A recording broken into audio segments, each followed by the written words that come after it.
misconceptions. We've got truth in our possession. No room for doubt, no time to waste. It's time to put flat earth in its place.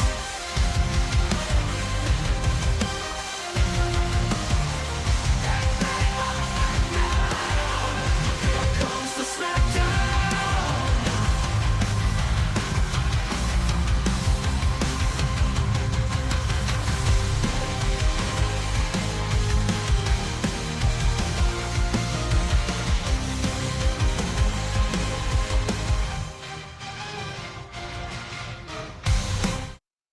Welcome everybody to Tuesday night on a Monday. We could call it Monday Night Live. I don't know, but we are going to be going over to Clubhouse to talk with Rohan about the 100 stupid things that flat earthers say. And specifically, he's going to be covering things that people on the flat earthers on Clubhouse have been saying. So I hope you're ready for that. Couple things. I have a debate tomorrow on Clubhouse in the Flat Earth Gang house. I think they're called houses. Wednesday, I will be discussing Flat Earth with Sean Griffin from Kingdom in Context. More info for both of those. And more importantly, a week from Wednesday, you are all invited to come join me in St. Louis Park, Minnesota at Dancing Ganesha, 6 p.m. Wednesday, July 3rd. We're going to get together, just talk, whatever. I'm inviting some flat earthers to come as well. So yeah, all are welcome, and as long as you're going to behave. So anyway, I'm going to get going over to... Is it looping? Oh, something's looping. I hear something looping on my own side. Oh, they were doing it over on Clubhouse. All right. Hello there, Clubhouse. Hello there, Clubhouse. Oh, I'm feeding back still on Clubhouse here. Yeah, I think you're good. I think you're good. Should be good now. Okay. McToon in the house. Awesome.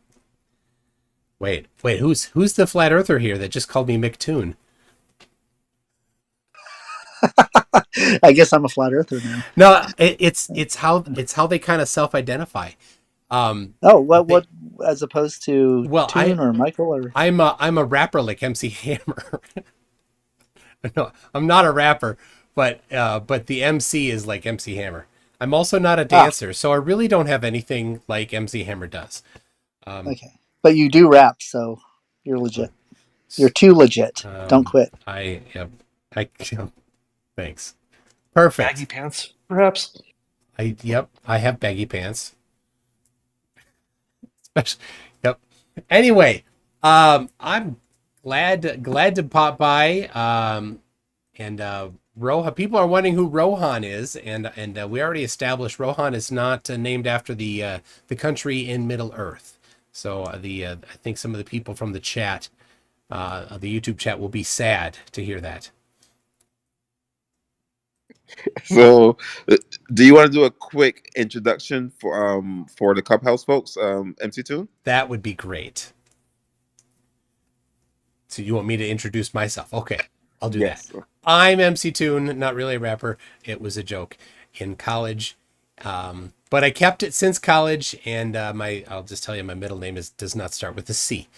I have been debating flat earthers on YouTube for over 5 years and doing flat earth engagement for over 6 about.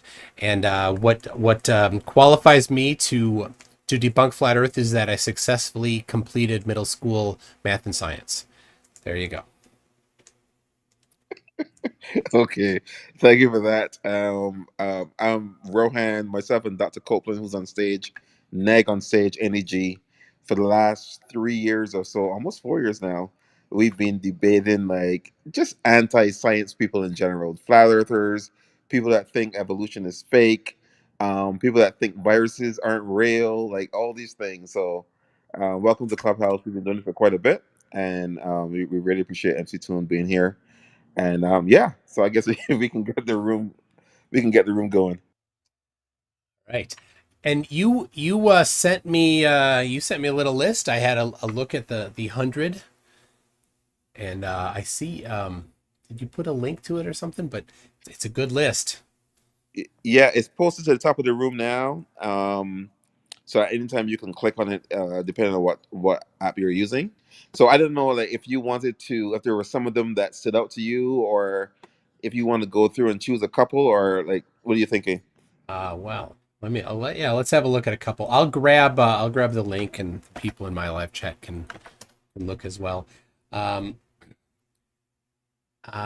let's see. The first one is quite crazy, and it comes from Kazra, who I debated. Was it last week? I think. Who Kazra says that Yep. he's got a master's degree in aeronautical engineering, but after talking to him, it seems to me that he hasn't even completed a bachelor's in any STEM field. That's just my guess from talking to him. But so he says you can't use a momentum wheel to adjust satellite location. Is there more context to that? 'Cause that I have not heard before. So the additional context, actually, I cannot remember at this time because this was the first one. So this is back in April. I also have the dates on there in column A when these things were said, and I think they were discussing how. Oh, you know what? I think it had to do with the third law, Newton's third law, and their argument was basically when a rocket is being is used to propel something into space, the exhaust of the rocket has to push against something in order for the rocket to work. So that's kind of how this conversation all started, and it ended up in this particular point. Okay. So Kazra, a guy that says he has a master's in aeronautical engineering, basically said that Newton's third law of motion doesn't exist. Pretty And much. and then somehow the conversation wound its way around to a momentum wheel can't adjust a satellite location. So maybe for the audience we can explain what a momentum wheel is and how it's used in a satellite.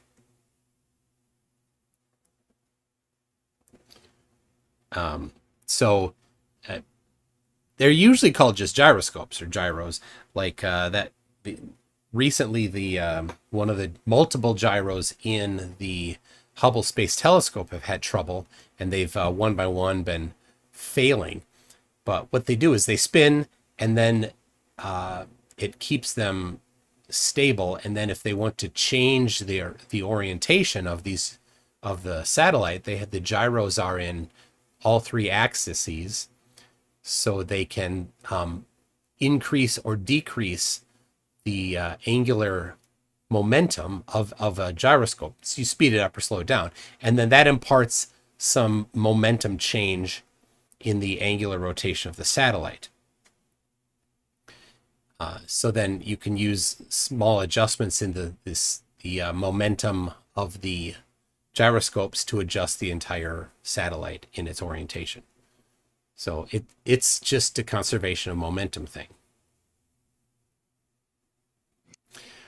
No, now, all right. Now somebody's saying it can't adjust your location, and so I would say that's correct that it could not adjust a location, but maybe he meant orientation or maybe he meant location. I don't know the context. Michael, in my PTR, in my picture there, those Yes. are the 6 reaction wheels for the Roman Space Telescope, which is currently being built at Goddard Space Flight Center in Greenbelt, Maryland. I took that picture on May 1st. All right.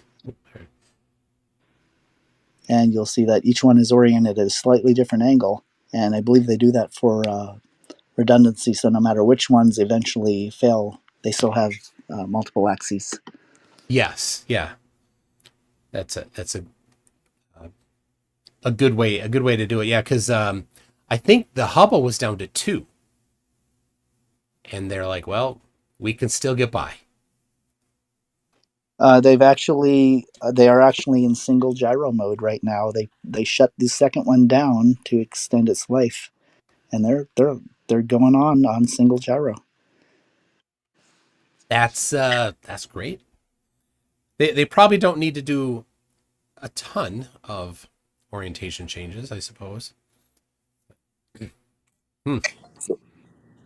So, maybe I'll go through and choose some of the Yeah. greatest hits. So, well, the next one is kind of obvious. Is an obvious one. But you can speak to it for a second.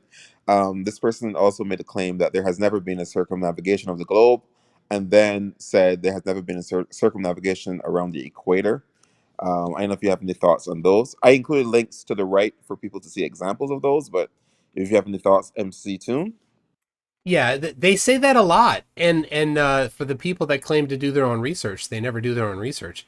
There have been multiple north-south circumnavigations.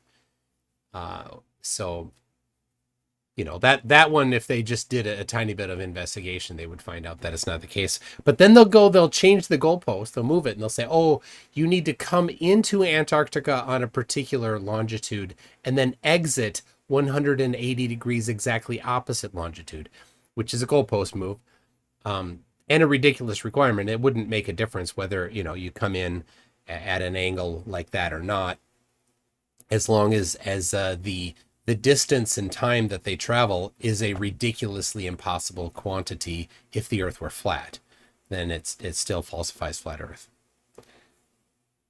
Yep.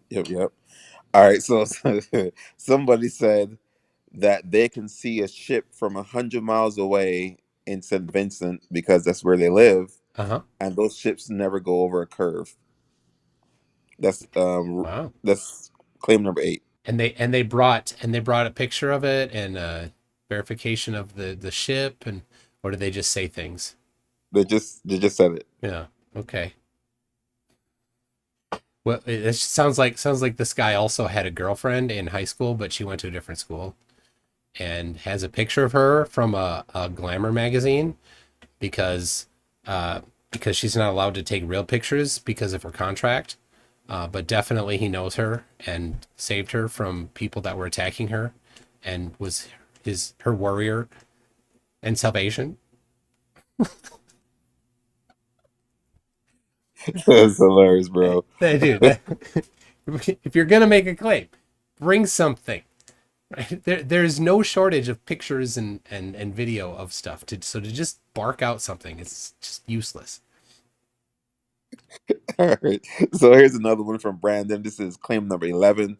He's Brandon's claim is that all satellites are satelloons, Uh-huh. and they're attached to balloons. So the actual claim is when satellites crash down to Earth, they're all attached to balloons. That's great. So there certainly have been some balloon things that have been. They're not satellites. They're not satelloons either, right? It's something. It's a weather balloon. And yep, there have been. Whoop-de-doo. We can definitely independently take photographs of the ISS with a P1000 camera. I've done it myself twice, once in front of the moon and once in front of the sun. So that satellite, whatever it is, however it's doing it, anybody can take a photograph of it. And there's no balloons over it. The photo in my PTR is of the IS in front of the moon that I took. Yes. There are, I should point out, and I learned this from the flat earthers, there are things called satelloons. I mean, NASA actually calls them that. There were a few of these satellites that were launched on rockets into orbit, and once in orbit, they inflated into these big balloons, like mylar or something, some metallized. So they use them as reflectors. Yeah. So that's a true thing, but it's funny because now they think that that's what all satellites are. Yeah, but And they it wasn't. conflate it with things that go up on balloons that are in high that perform some functions that some satellites do, and those are all the same thing, and they're Yeah. not. But of course, they're not. So they weren't using the mylar balloon there for buoyancy to keep it aloft. It was still in orbit. Yes. Yeah. It wasn't inflated until it was in orbit. All right. And I like for feel free to jump in along the way, so probably keep it more interesting because it seems like they haven't made it to the room yet, or they're they're hesitant about coming to the room, even though I think I see one of the burner Yes. accounts in the chat, but it's all good. So, Um, yeah, Go we ahead, go ahead. design optical systems for both balloon payloads and satellite payloads. It's extremely different engineering that goes into that. Well, I mean, it's still the same principles, of course, but you know the environment you're designing for and what it's used for. Appreciate that, Bert. So number 13, if I skip ahead a little bit, um, someone said, Kaz or Brandon, nobody uses the globe model for airplane navigation. It's always a Gleason map. That is such a blatant lie. And I've heard Flat Earth Dave say it. So if it came from him, you know it's probably a lie. But I don't know why anybody would say that without having some sort of information to back it up. It's just they're just parroting. It's amazing how easy they are to be deceived, and they just thoughtlessly say the same thing without even the smallest little investigation. I agree. I agree. For the most Go ahead. part, well, yeah, I mean, I have on the wall behind me, I have ONC charts that are for their official airline navigation charts. You can download for free the FAA sectional charts. They're all Lambert conformal conic projection maps. Well, not all of them. The ones I was talking about are, there's a few that are over Antarctica that are, I believe, Mercator or transverse Mercator projections, but none of them are Gleason or azimuthal equidistant projections. At least none that I've seen. Okay. That's absolutely fantastic. I'm kind of pre-laughing at the next one, but I'm curious to hear your thoughts. Number 20, for Brandon. There's no correction being done in long-term missiles for the curvature of the Earth. So when we fire long-term missiles, we don't make any, not long-term, long-distance missiles. There's no correction being done for the curvature of the Earth. Why would they say that? Like with absolutely zero backing evidence, it makes no sense to just say that. That the burden of proof is on them to provide. They say there's none, so they're going to have to show a huge amount of documentation with no exceptions, right? Obviously, doing an exhaustive survey is something that you wouldn't expect somebody to do, but at least you'd come in with several dozen or maybe 100 different supporting pieces of evidence for that. But certainly this person, Brandon, came up with nothing, right? Pretty much, pretty Yeah. much. So And he so was this saying it to, Go ahead. I think he was saying it to Carlos, who designed guidance systems for missiles. Oh my gosh. How how the misplaced hubris. Wow.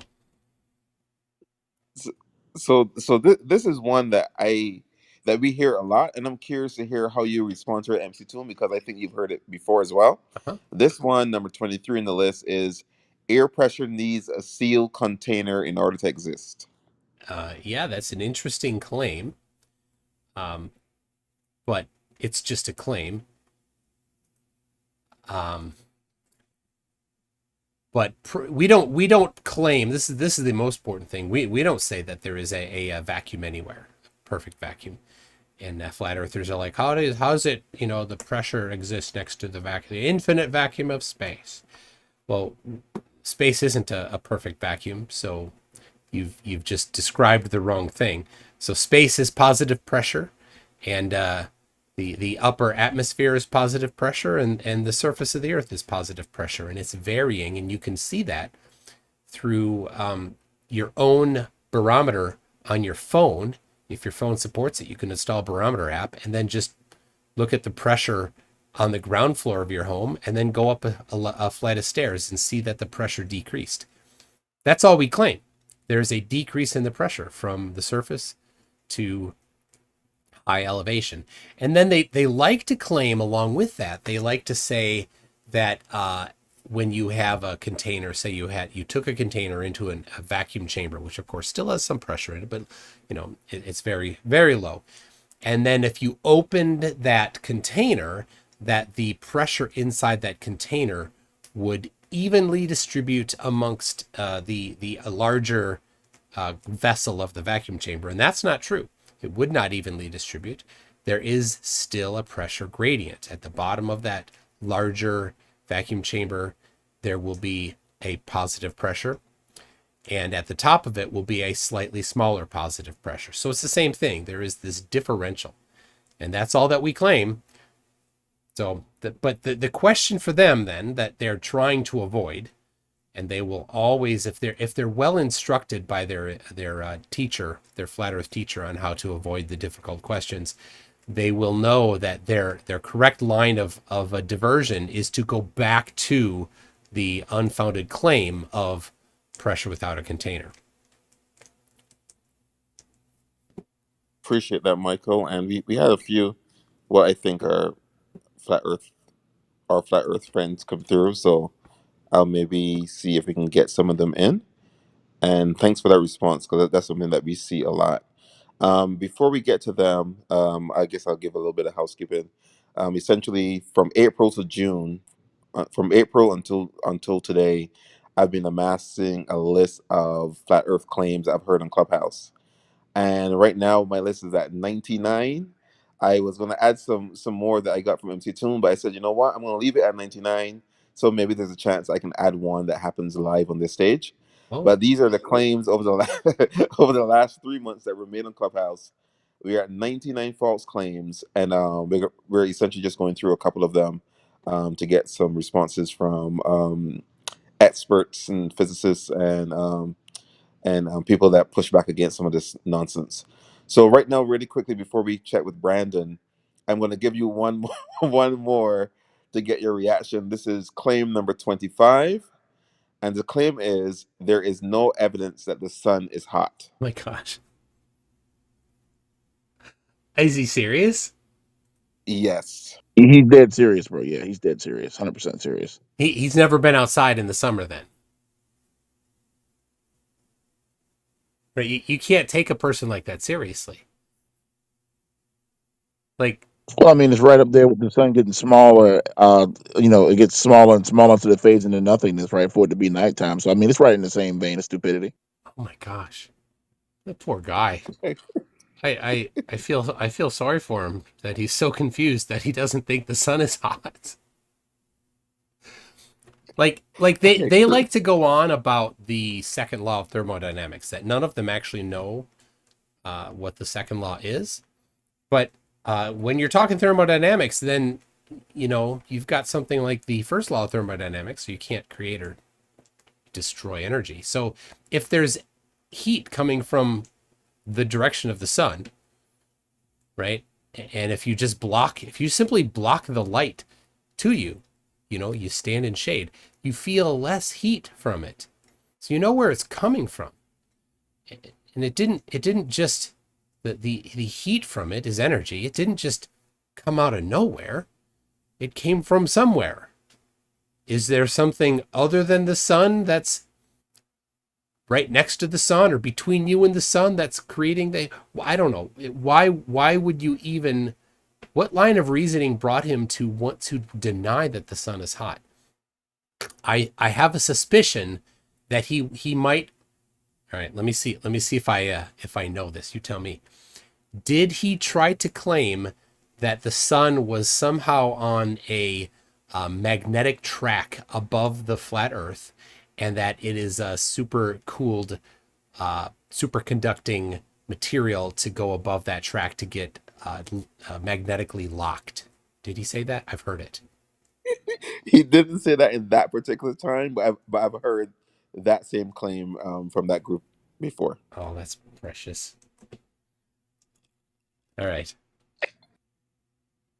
And and since we have Jamal here, Jamal's in the audience, he may not come up. I'll maybe try to like find some from Jamal on the list. So Jamal said, this is claim number 12. If we go back up, the sun appears to get further away, and the sun gets smaller as it does. The sun size changes during the day, even if it's a nominal change, but this gives some credence to the fact that the sun gets smaller and smaller as it goes away in the distance. Wow. And he brought measurements, right? You know, how many arc seconds wide it varied throughout the day. He brought that, right? Of course Of not. course not. No. I have a Nikon P1000, and I have a high quality solar filter, holding it up on the YouTube stream there, for that camera. And I have myself taken photographs of the sun at midday, somewhere near midday, and around sunrise and sunset. More sunset. I like to sleep in. Anyway, so the height of it, the height of it does vary a little bit when you get to the horizon, as predicted by the globe, because of optical refraction causing the vertical compression, but the width is the same. So so I don't know why he would say that.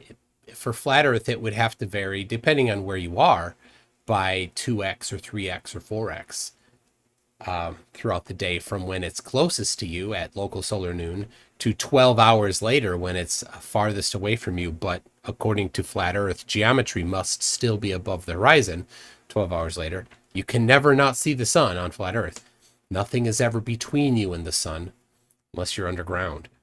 So the diameter of the sun would have to vary dramatically because it is farther away, but it doesn't. It stays consistent with very small variations. I don't know why you think that would help him. It doesn't. But good for you, Jamal. It's a good straw to grasp. Here I am. When you stop my flat Earth game so we can discuss such things. Uh, I heard you stop my I'm not gonna let you use the space for ad for your future space, Jamal. But if you want to respond to what MC Toon just said, feel free. No, it was just a question. That was the only thing I was interested in asking them. You got an answer? What was the question? Just an open door. Just inviting them if you ever want the answer to such questions or have those conversations. I think he's coming by there tomorrow, right? Supposed to set up. Yeah, I don't know. I heard. Yeah, I'll be there tomorrow, 9 p.m. Central Time. Okay, word. I didn't know. I got some confirmation. That was good. All right, cool. Yeah, but he's here now. So why don't you just respond to the question that was asked? Right now. Yo, bubble shrimp, bubble coat, bro. Relax, bro. No, I mean, I just don't understand. I mean, it's kind of cowardly, right? Like he's here now. There's no need for these childish theatrics. He asked you a question. You could just answer the question right now. You could say the answer is dot dot dot. Now you and I both know you won't do it because you don't want to speak in this room because you don't have control to do your bullshit. So you can just answer the question. So we'll get the bullshit tomorrow at 9 Central Time. That's okay. You see this? Yeah, I want y'all to peep the cowardice. Yeah, that does seem a little. That does seem a little suspect. You got shrimp tucked. Hold You're on. doing a lot of talking, but you haven't answered the question. It's very telling that right, that he won't address it. Hold on, Jamal. I'm talking here, bud. Jamal. All right, I'm sitting here. I've got 350 people watching live on YouTube, and you had a chance to address this, to be a man, to bring the actual science and evidence behind your claim there. And rather than do that, the only thing that you want to do is you want to try to lure me into your safe space. I get it, and I can handle your safe space there, Jamal. Obviously, you can't handle it here with the big boys, but Thank you for demonstrating to 350 live viewers that you have absolutely nothing. And okay, Ron. No, go ahead, Dr. Copeland. He's in the chat now, and he's putting thumbs down and doing all this kind of stuff, and it's a theatrics. You were asked a very simple question, and this is just this is ubiquitous, right? And I mean, I don't really do the flat earth stuff because they annoy me, but anti-vaxxers are more my cup of tea. It doesn't matter. It's the same kind of rationale, right? You got a bunch of Uber drivers and Instacart deliverers that moonlight as astrophysicists and biologists and all these things. If you ask them simple fundamental questions, you're often met with tears, emotional appeals, and appeals to authority from their anti-vax flat earth daddies. Like you just witnessed it just now. Ask him a simple question. He has an opportunity to answer the question in real time right now. He wants attention, so he got it. And he doesn't want to do it because he's not in control of the space. And he will be forced to offer evidence. He doesn't have any. So this is what this is what's been going on for the last, 4 years. I'm not surprised by him or Brandon or any of these people that come into these rooms with no evidence. They don't have evidence. They know it. So they have to yield to emotional appeals, which is complete bullshit. I hope you're not talking about me, Brandon, because I'm not a flat earther. No, No, no, no, no, no, no, no, no, no. Not not you. not not you, Brandon. It's another Brandon. It's a flat earth Brandon. Sorry about that. Not the Brandon that's currently on stage. Okay, it's all good. Yeah, yeah, yeah. No, it makes sense that you made that clear. Um, w- so real quick, well, wait, did he leave? Okay, so Jamal left, but I was gonna make read one more Jamal note, but he's not here. But either way, I thought this was an interesting one. Number 52 on the list, Jamal. The claim is this, MC Tune. We do not know the distance of any celestial object. Is there any celestial objects for which you know the distance, MC Tune? Yes, the sun and the moon are pretty simple because people have bounced radar off of them. So it's a pretty basic thing, and if you, like I said, when I introduced myself, I successfully completed middle school math and science, and that's all you need to apply the results of those to determine the distance to this Earth, between the Earth and the Moon, and the Earth and the Sun. But the even more interesting is it is impossible to predict the size of the path of totality of an eclipse if you do not know the positions of the sun and moon in three-dimensional space. It's absolutely could not be predicted at all. Yet somehow it was, and it was not using flat Earth. You sure it just wasn't the Saros cycles, Michael? I'm sure the Saros cycles only give you the approximate day. They do.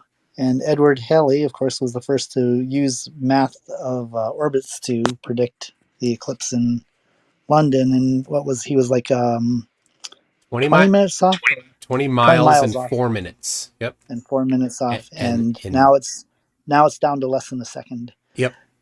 I was in Texas for the eclipse on April 8th, and there's an app on my that I purchased. I purchased the app to give the specific timing to the second, and it was accurate. It was I did the same thing. I spent the $2 on the app, and as it counted down, it said 3, 2, 1, and like bam, it yep. went dark. All 4 contact points. So when the moon first contacts the sun, the beginning of a total, the end of total, and then the ending of the contact at all. Now we had packed up and were driving when the 4th contact happened. So, but the 3 And were to the second. all you need is 2 observers to measure the angles of an obscuration and a light source to determine the obscuration's size and distance and the light source size and distance definitively. You were in Texas, I was in Vermont. The app worked. Therefore, we've got the size and distance of both the sun and the moon. Yep. Well, I was actually on the phone with Bob, the science guy, when totality first hit, I had called him, and I gave him a mark to the second so that he could use that to measure. I think he measured the distance to the moon. I don't know if you know Bob the Science Guy. He did a video on it on his channel. So we did that together. So it sounds like the claim that Jamal made that we do not know the distance to any celestial object is false. Sounds like that to me. It is false. Well, now maybe he meant, when he said we, he maybe meant flat earthers. That the flat earthers don't know the distance to any celestial object. And I will completely agree with that. They can't answer one question about their own idea. How high is the sun above flat earth? No idea. And I don't know if you've heard, some of them try to claim, like Shane St. Pierre, I know has poked around in Clubhouse here. He claims that he has a model for flat earth that predicts eclipses. But you can't predict eclipses if you don't know the position of the sun and moon in 3D space. His app actually isn't his app. He stole it from Walter Bislin, and it does not actually show the path of eclipses at all. It shows, it takes a rough way of showing how the different times intersect where you might have an eclipse. That's about it. Thank you for that. So real quick, I'll make this my last one for a second and see if I can hear from some other people on stage. But this is another Jamal claim since he's here, and you can keep some of these for tomorrow if you want. I'll sort them for you, MC2, and send them to you. But it was my belief that a hemisphere means half of a sphere, so that both hemispheres are essentially the same size. But as Jamal's claim, and this is the claim, there is more area in the southern hemisphere. I don't know if you have any thoughts about that. Maybe I'm wrong. What number is that? Number 71. Okay, I'm showing them on my screen while you say that there. Okay, well, that would be a pretty easy thing to show. Some measurements would be what you would bring to that, right? I know asking a flat earther for measurements is silly, but one way to do that, for example, would be to measure the length of a line of latitude in the southern hemisphere. So maybe go to Australia and measure just 15 arc minutes of a line between of a line of latitude between two lines of longitude. You wouldn't have to do a full even full degree. You could do just a quarter of a degree, and you could drive it in your car. All you need to do is find a road that reasonably follows a line of latitude, an east-west road, and just drive that. The odometer on your car will tell you that. And then you multiply by 4, and then multiply by 360. And you find out whether or not it matches the amount that is required for flat Earth or the amount that is required for the globe. Are there any flat earthers in Australia?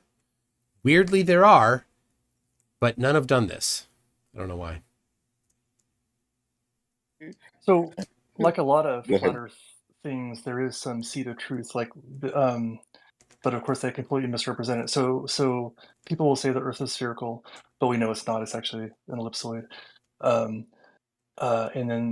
it's not even that, right? It's a little undulating, and it's not even that because so they're actually the southern hemisphere is a little bulgier than the northern hemisphere. Yes. It's slightly pear-shaped, but it is very slight, and you wouldn't detect that by the like by driving around. And in fact, I don't think we knew this until we measured it with spacecraft. I think that's true. I think it is spacecraft that are necessary for that.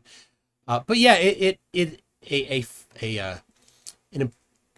a key tool of a lie is that there be some element of truth to it. Otherwise, the lie gets easily dismissed really quickly. So yeah, they'll take a little bit of truth and mix it in and then deceive people with it. Absolutely. All right, so I'm gonna stop there for a second and check with Ragged and see if Ragged.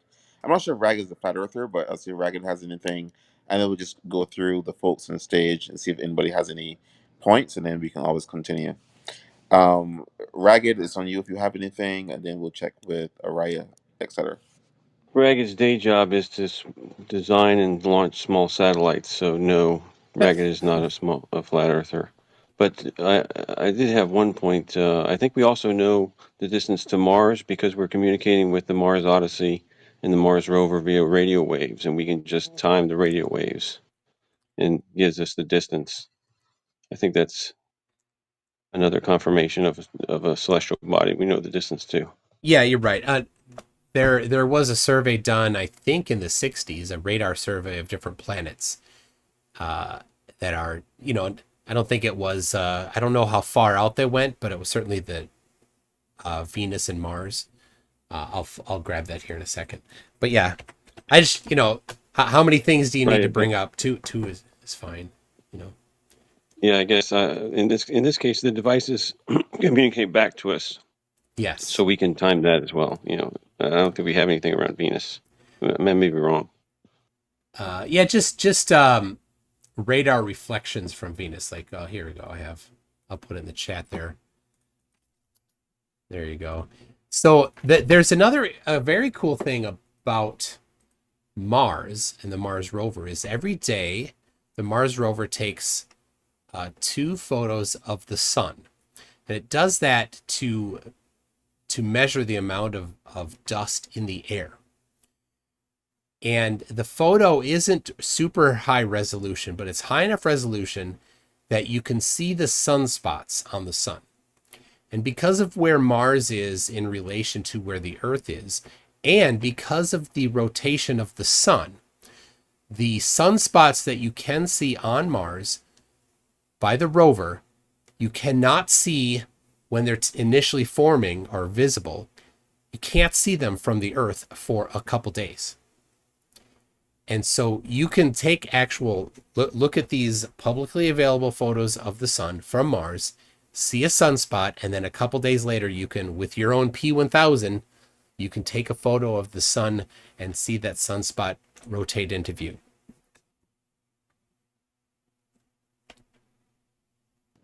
Fantastic. All right, let's check with Araya. Araya, you got anything, bro? Nah, not really. Just sitting here trying to calm Jamal down. He in the chat talking reckless, but he won't say it to him.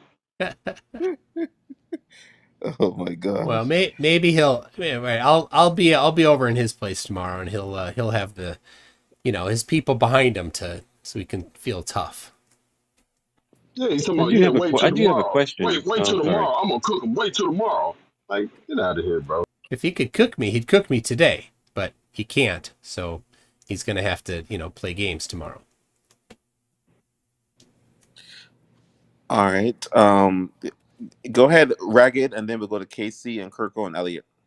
Yeah, no, I just had a question. I popped in because I've never had an opportunity to speak to a flat earther, except I think in one Clubhouse forum that didn't last very long some months ago, and so I never actually had the opportunity to hear what their overall theory is. How do they explain the variation of days that coincide with seasonal, the seasons? How do they explain that? Do you have any idea? So they'll take their map. That's typically they have this azimuthal equidistant projection, right? If you've seen it, it's a North Pole in the middle map, and they say, well, the sun does circles over the Tropic of Cancer in June, and then it does circles over the Tropic of Capricorn in December, and it, for some reason, no reason provided, it moves between those two tropics throughout the year. And for some reason, no reason given, actually, no science reason given, the sun sets every day.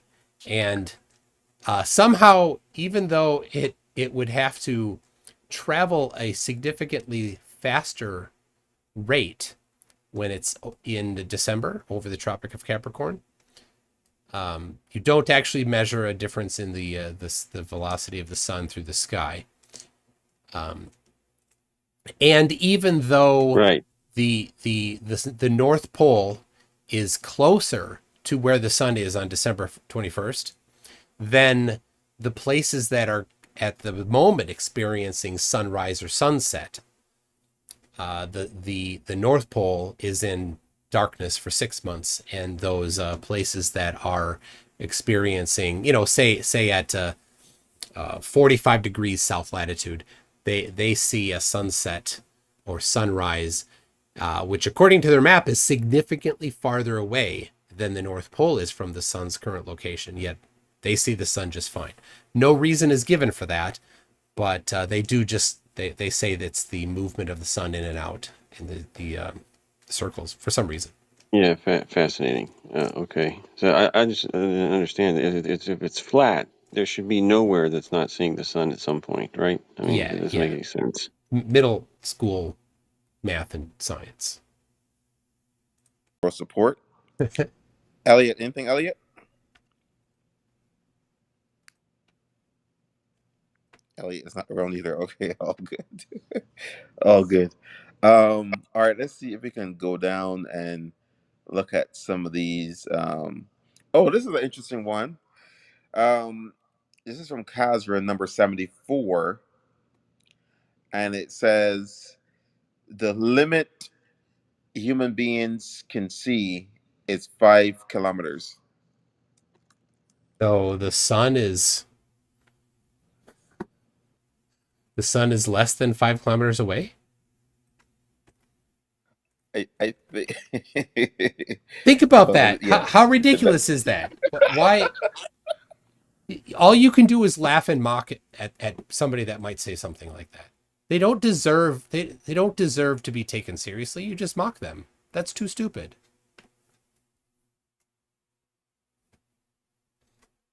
It is definitely extra crazy. All right. So let's see if I can find another good one. Actually, yeah. Let's look at number 80. Because it's a little bit more scientific, and maybe you can speak to it some more, MC Tune. For number 80, Kazra says ring laser gyros cannot measure the rotation of the Earth. Yeah, I spoke with Kazra about this just a couple days ago, and of course, that's completely untrue. I have a collection of measurements. I'll post to the chat here quick. mc2.net/spin. And of course, many optical gyroscopes accurate to multiple significant figures of precision. And for some reason, Kazra thinks that it's rather than use an instrument that's highly precise, that the child's plaything gyroscope that he has on his desk is the one that should be used to measure whether or not there's 15 degrees per hour rotation of the Earth.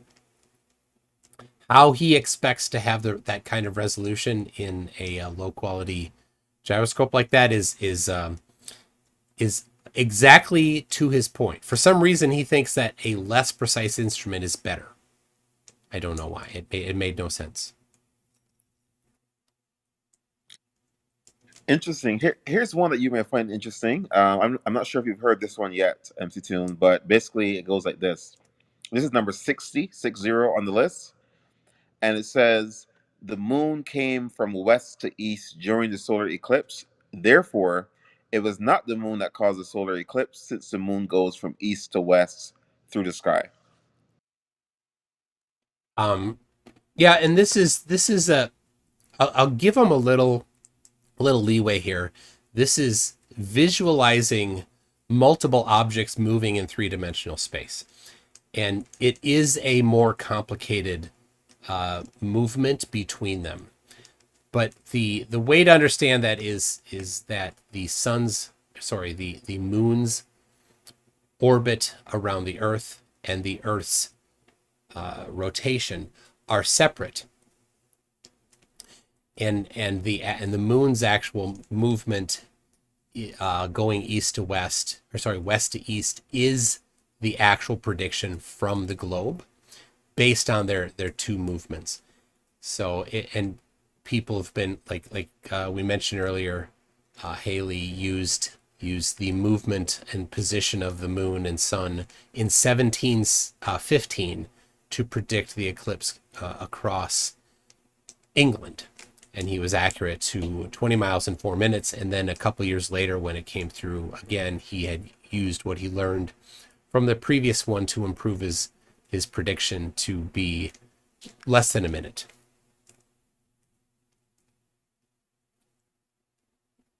But the other thing is that there are a good number of photographs of the eclipse during totality where you can actually see the features of the moon.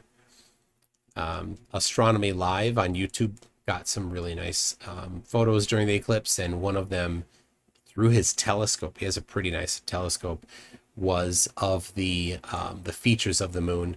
And then he superimposed that, or he put that next to a photograph of the moon during the full moon, and you can see the features match up just right. So if the thing that got in front of the sun wasn't the moon, then why did it look just like the moon?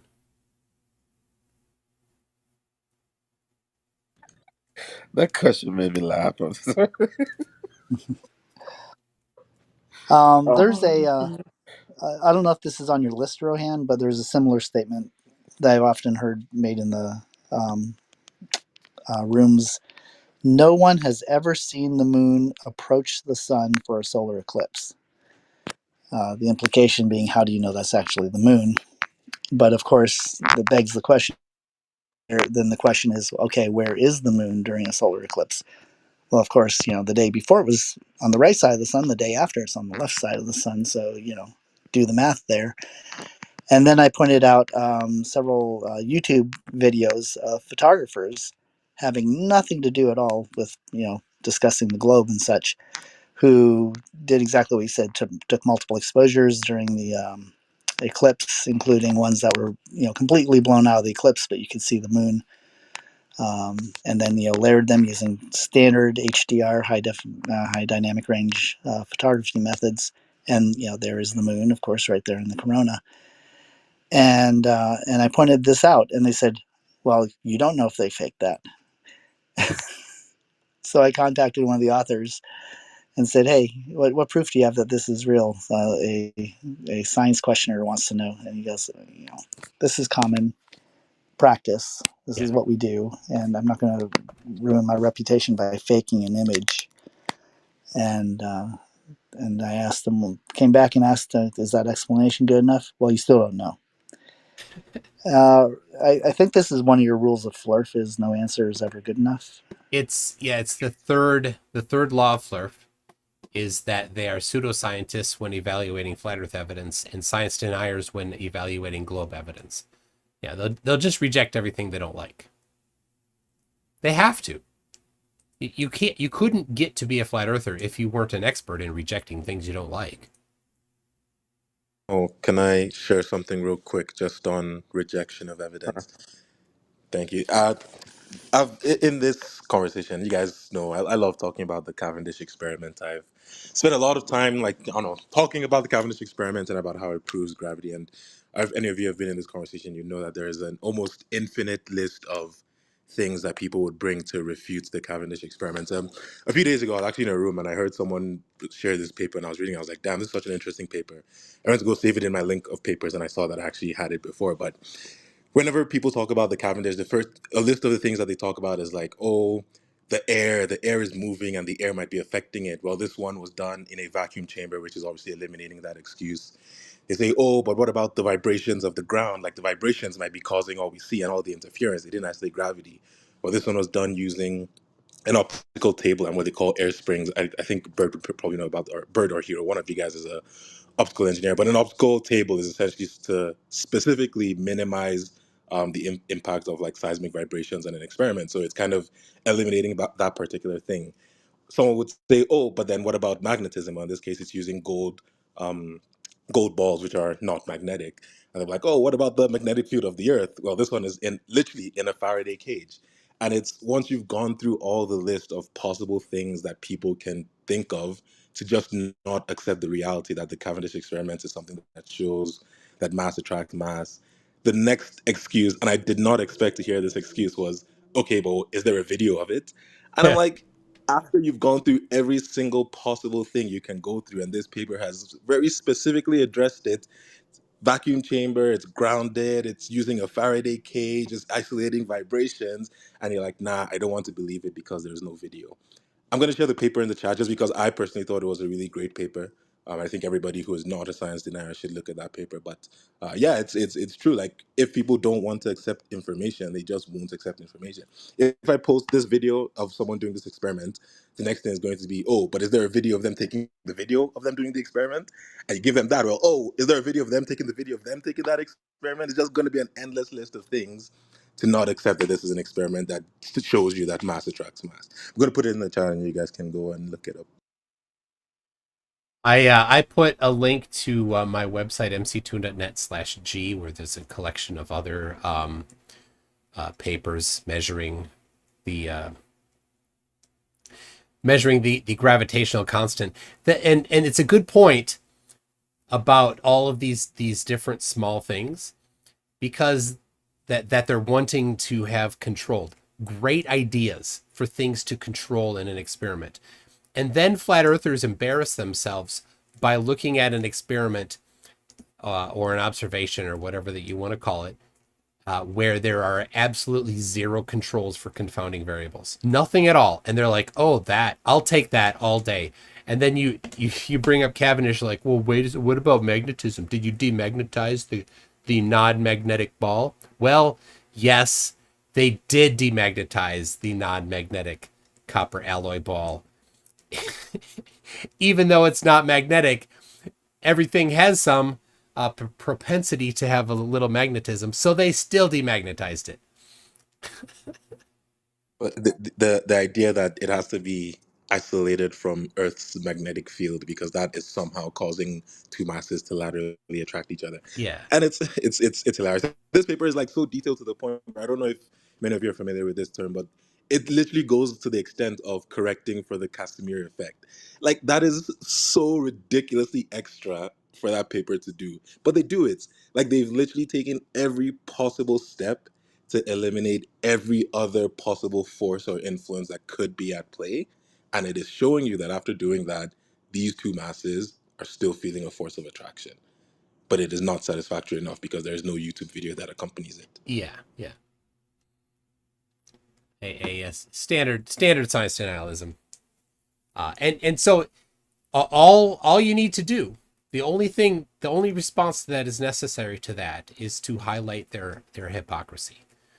If that's what you require in an experiment, then be consistent and require that level of control for confounding variables in all experiments, in everything.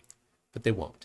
But it also shows the desperation, because the types of things that they were talking about are very important if you are measuring the gravitational constant and seeking to have as many significant figures as possible. It's not actually relevant when the only thing you're asking is, does mass attract mass? Because you don't need to worry about the magnetism between them. You don't need to worry about the static charge. Let's say static charge, right? They like to talk about that. Well, they're both connected to the same electrical potential, right? They're grounded. So they're both at the same potential. Both the masses are.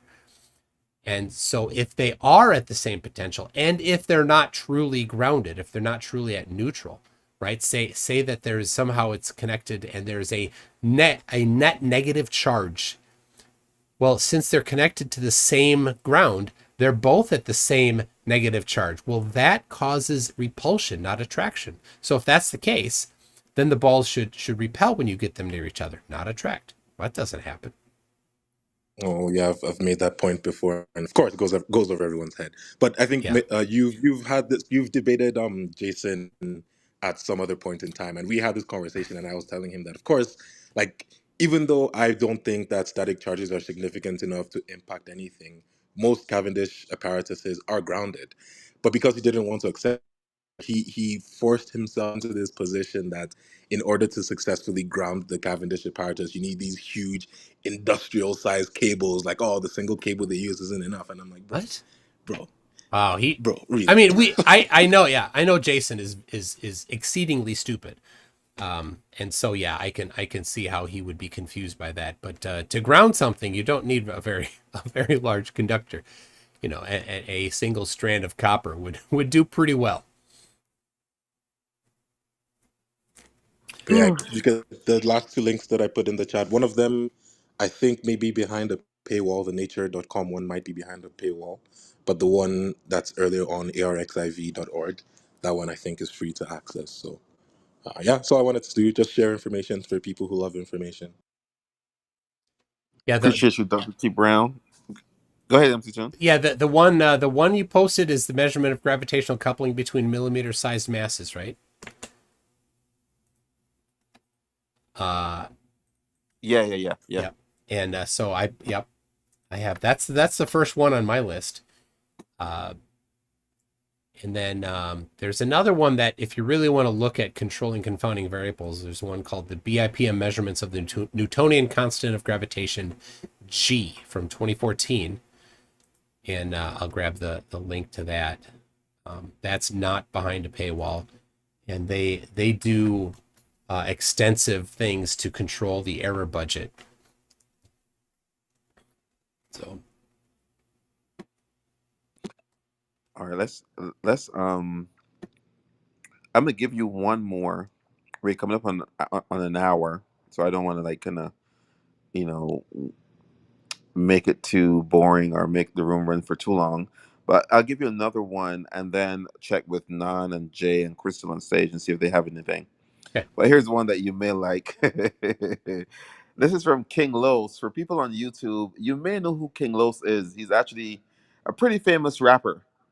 And he's like he's very well known, and he comes on Clubhouse. And here is what King Los said: in the nighttime, if you are in the direct path of the moonlight, it's cooler than if you are not in the moonlight and you're actually in the shade. So, therefore, the moon is not reflecting the sun's light and is its own light source. That's King Los. And that goes right to the previous discussion of their aggressive necessity to control confounding variables when they don't like the results, and their incredible sloppiness when accepting flat Earth supporting things, or what they think supports flat Earth. Because when they do this particular thing where they're like, oh, moonlight is cold, they'll just go outside and they'll get a thermometer, and they won't do anything to make sure that there isn't anything at play. They'll go underneath a tree and see where there's shade and say, oh, look, it's warmer here under the tree than out away from the tree. Well, the tree is insulating. It's trapping some of the heat. So if you really wanted to be precise about it, you would do it you'd control for things. You'd do it away from any objects. You would have a shade that you would set up to be vertical instead of horizontal, so it doesn't block above it and trap any heat. And then, have them next to each other, maybe on the same table, and then just have the shade that's maybe, 2 meters away, blocking it so that neither of them gets an undue influence from that physical object. And turns out I did that myself. A couple years ago, I did that. The vertical shade I set up was 2 meters away from the table. It was 3 meters tall, and it was a full moon or near full moon. I think it was the night of the full moon, actually. And I set it up to have half of the table in shade and half of the table not in shade. And we had to keep moving it, of course, because the moon moves. And the part in the moonlight was very slightly warmer than the part in the shade. Not a lot, not enough to say that it was warming, but it was definitely not colder. And then I used a Fresnel lens, I have it in the room here.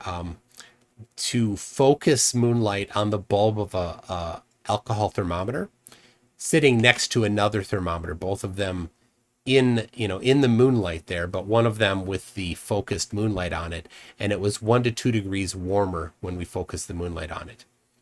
So both of those are when you control for confounding variables, easy to test and shown to be completely wrong. All right, appreciate that very much. Let's see if Nan has anything. Nan, Jay, Crystal, and Coffee. Nan, you got anything?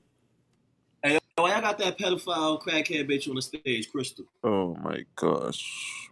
Go to audience. Matter of fact, after that, you will be kicked out of the room, actually. Removed from room. Did he really just come up here and say that, bro? Wow, Yeah. classy. Yep. Have fun with that That's a tomorrow. preview. Yeah, that's a preview. What you get tomorrow. Yeah, when they have nothing, they go there. Yep. Yeah. So it's very interesting. Experiment that you've probably heard about. If you go out on a clear night, and the temperature is say 32 and a half degrees or even 33 degrees, half a degree Celsius. The air temperature and ground temperature is that temperature, and then you take water that is also that temperature and pour it out onto the ground on a hard surface so that it forms a thin layer.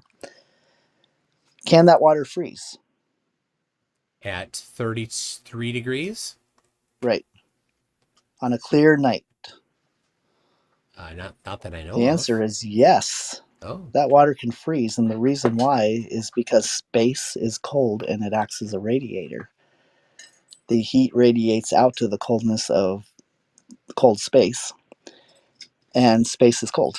So, yeah. All right. in the experiment with the moon, what they don't do for a control experiment is go out on a clear night and use the same apparatus that they use to block the moon, and you'll see that it also raises the temperature identically. Um, because if you're not focusing the moon with the Fresnel lens, it adds very little heat. Yeah. But that the basically whatever you're using to block the moon with is now a heat source, and you're also blocking the ability of a thermometer or whatever to see the solid angle that was radiating and viewing cold space is now occupied by whether it's a styrofoam container or whatever that is now the temperature there on Earth. And so, yes, you read a higher temperature reading. They're thinking backwards by thinking that cold exists. Cold is an adjective. Yeah. It means it feels less hot. Heat exists. Heat transfers. Heat radiates. Cold, there is no quantity or thing called cold. And this is how every single system dealing with heat is engineered. So it's a very proven principle. Yeah, they also don't understand that pressure is absolute in addition to temperature. They often I love it when they think that there is such thing as negative pressure.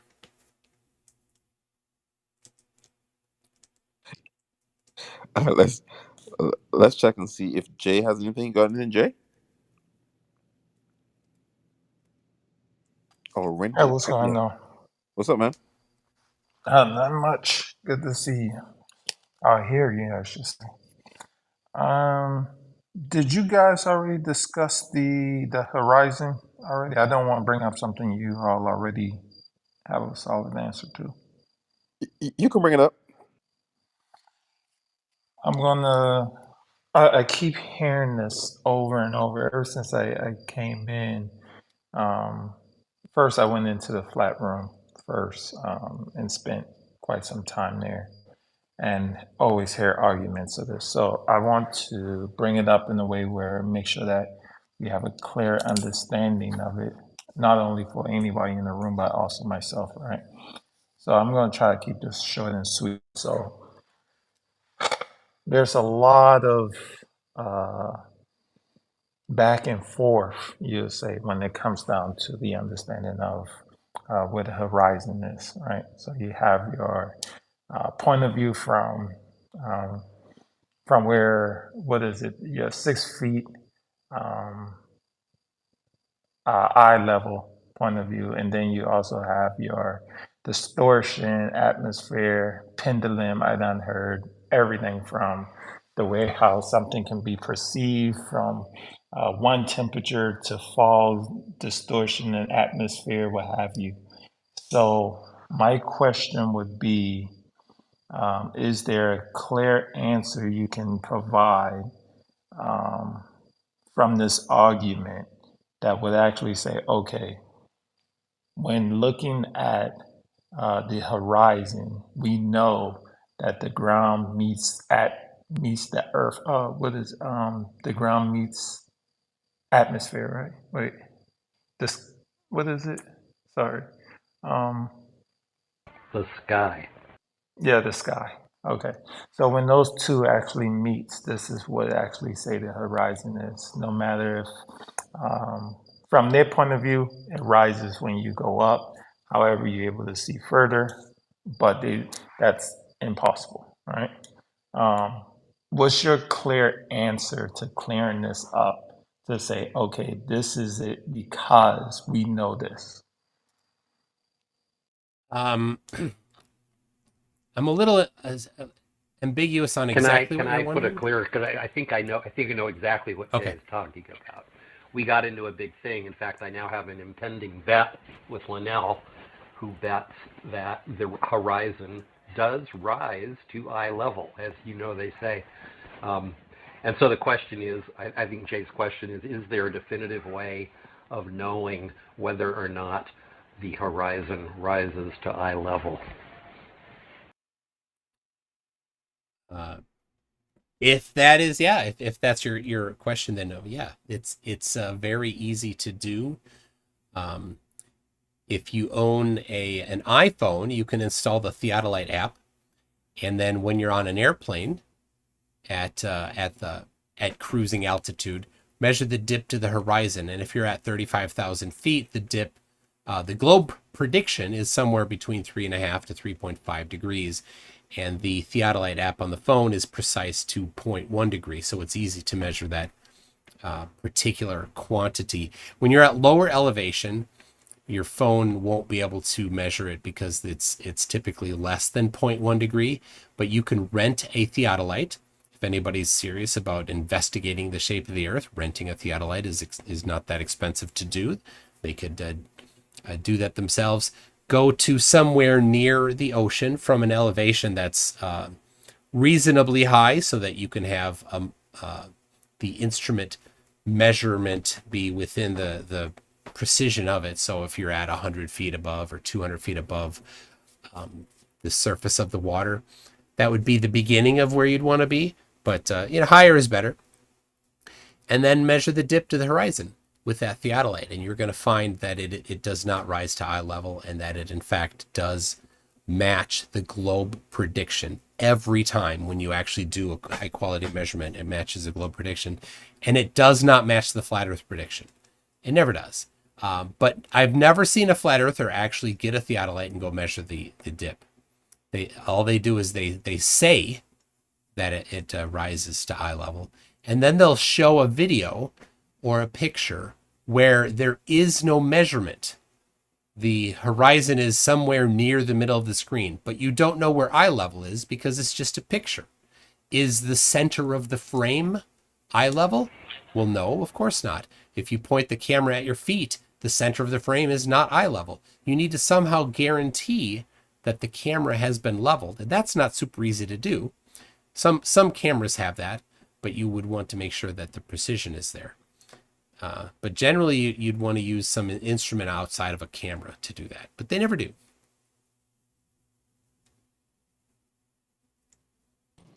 Appreciate that I answer, John. I Go got ahead, John. Go ahead, John.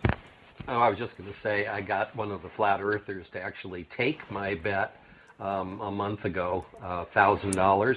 He bet Yeah. me $1,000 to my 10,000, based on a picture that you can do. One of the great things is that the Empire State Building, the observatory at the 86th floor, is the same level to within a few feet as the top of the second tallest building in lower Manhattan in the financial district, which has a flat roof at the same level.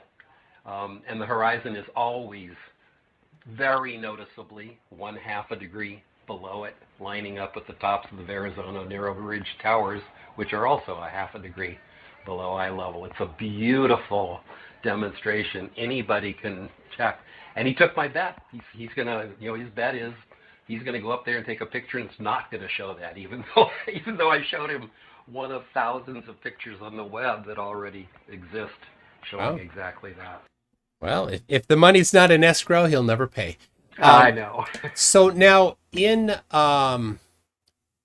my live chat here, Jamal has just shown up, and he typed a message here.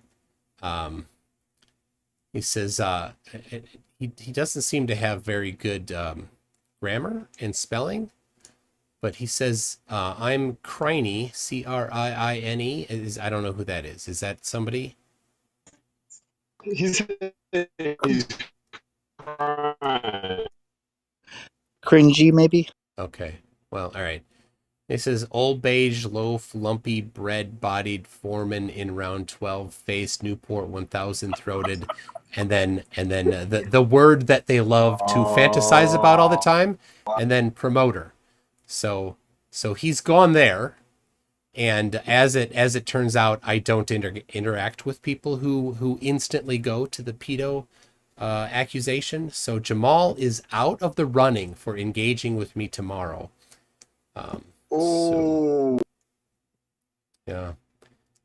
Yeah. Well, that was convenient. Jamal, go fantasize about your favorite topic on your own. You won't be engaging with me. Oh, dumbass. Ain't no dumb man. He a dumb. I would do it, but I'm not, like, because of the love I got for you, Rohan, and everybody else on stage. Like, I'm gonna just let it be what it is, Like, Yeah, you good, Crystal. sometimes people take stuff too far. I will take shit across the ocean, but I'm not even gonna do it. Let Jamar live and let it look like it's me. But stop telling people to SMD, because after you're disrespectful to me, I can say whatever I want to you. Like, we're not playing them games, Jamal. And I'm gonna just leave it there. Appreciate it, Crystal. Yeah, we'll move past that. He's a special guy. Special. Dang, that's crazy. Um, let, Burnt He up ass really face. let And you. that's all I'm gonna say. Better let's get yeah. that nostril repaired. Let's Not let's built, move, not doing it. let's move on because we're streaming for MC Tunes space as well. Let me check with Coffee and see if Coffee has anything, and then if not, we can kind of continue on. Coffee, you got anything? Okay. All right. Well, I'll just pull a quick one, and then I guess we could maybe start to wind down, but based on MC Tunes availability. But I got Kazra at number 79 MC Tune saying that the stars are closer than the sun. Huh.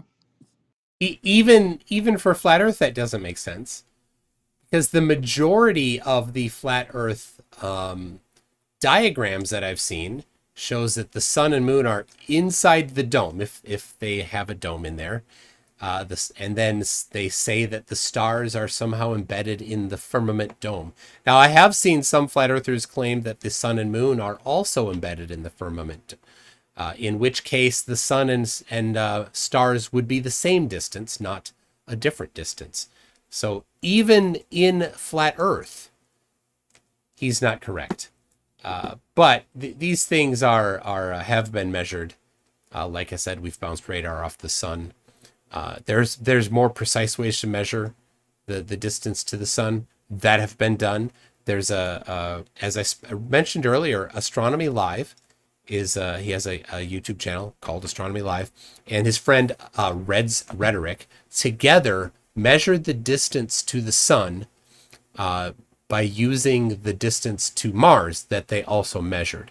So if you really want to see a great application of how to do that accurately, go look for Red's Rhetoric and Astronomy Live. And I don't have them handy, but if somebody wanted to, on my live stream, grab one or both of those links and put them in, I'd appreciate that. I'll send it over to the Clubhouse channel as well.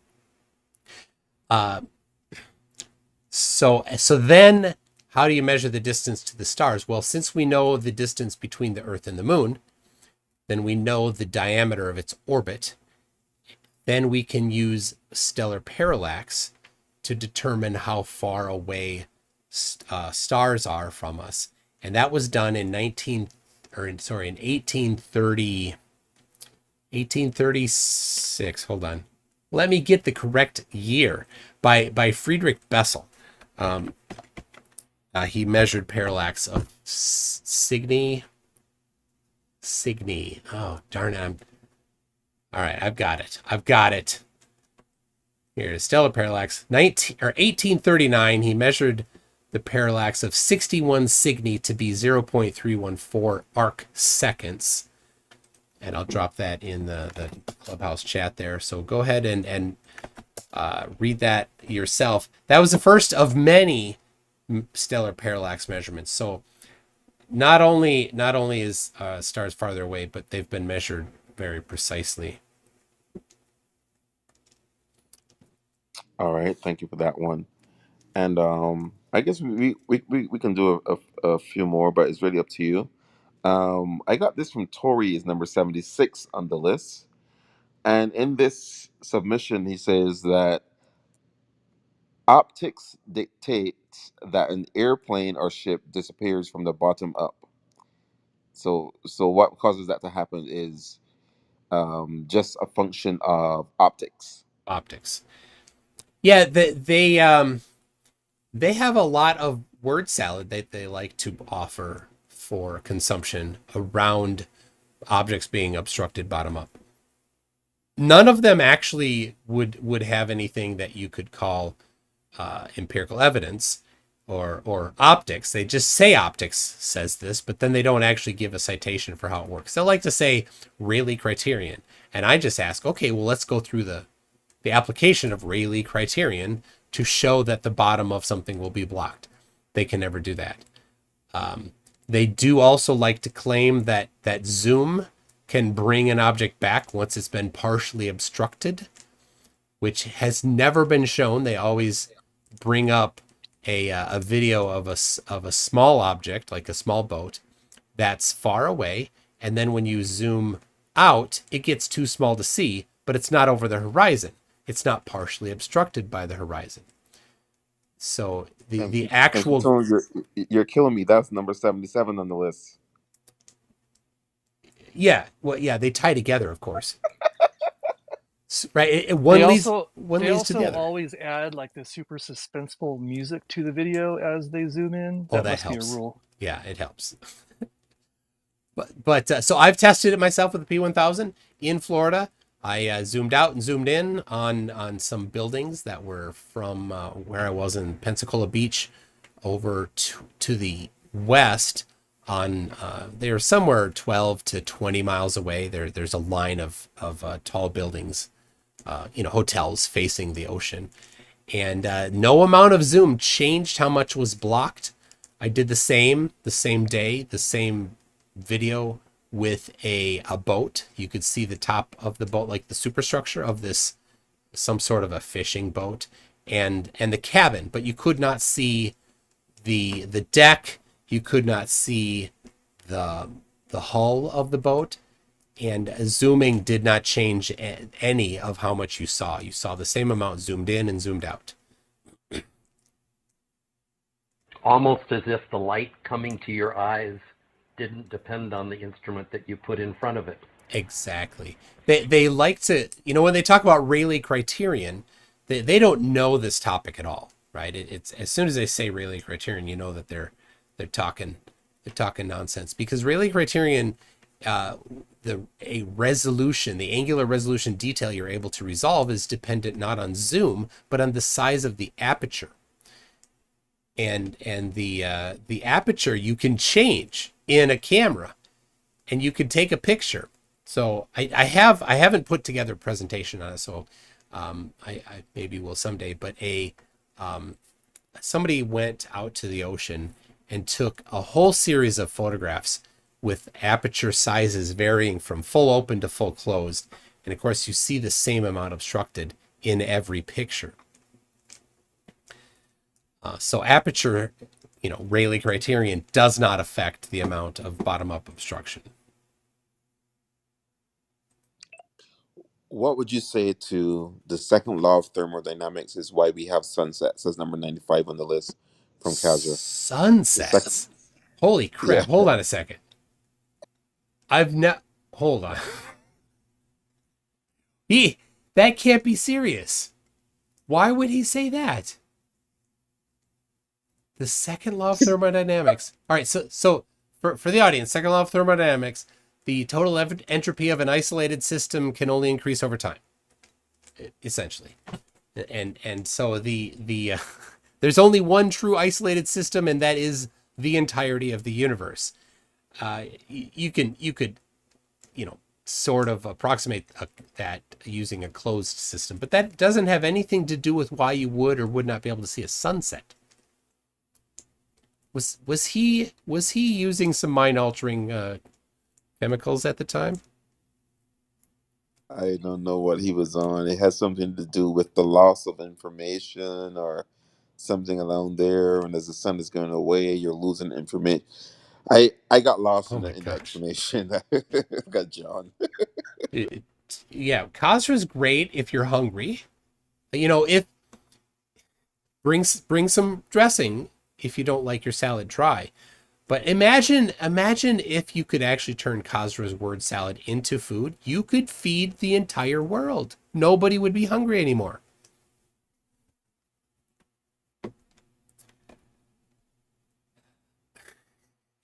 That is funny. Actually, this is one that John actually brought up today. We were talking about this earlier in the room, and I don't know if John wants to speak to it, or if you want to speak to it, MC Tune. But it's number 97, where the claim is you can't see Sigma Octantis from South America, Australia, and South Africa at the same time. Basically, that's Southern Pole Star. You can't see it from those three places at the same time. I don't know if you want to speak to it, John, or Well, maybe I'll just mention. Michael, do you know the answer? This is one I just learned myself the last couple of days. I don't know that it's ever come up in any of your things, but anyway, it actually turns out that today, every day the last few days, about what would it be now, 7 or 8 hours ago now, Yeah. all of Africa was in night. Rio de Janeiro was in night, full astronomical night, and so was Perth, Australia. So Perth, Australia, Cape Town, if you want, and Rio de Janeiro, all in astronomical night, and therefore all and below the equator, well below the equator, so all able to see Sigma Octantis stars around the southern celestial pole by looking directly south. And it's really interesting to imagine how that works on the Gleason map. Yeah, you can, in fact, yeah, all three continents can, and right around the June solstice would be the time that you could see them. But even more broadly applicable is that sunset to sunrise. If you're south of the equator by even a degree, you can see the center of rotation, the south celestial pole, from sunset to sunrise. It is due south the entire time. It does not move laterally, as flat Earth requires it to do. It's stationary due south, and all the southern celestial hemisphere stars rotate around it, and you can see them, of course, simultaneously from those three locations on June 21st as well. So it's just a it's a straw grasp. If they knew they were lying, it would be an intentional lie. But they're unintentionally lying just by parroting what somebody else has said. Or even more ridiculous, by saying something that they know must be the case for flat Earth without having any idea of whether or not it's true.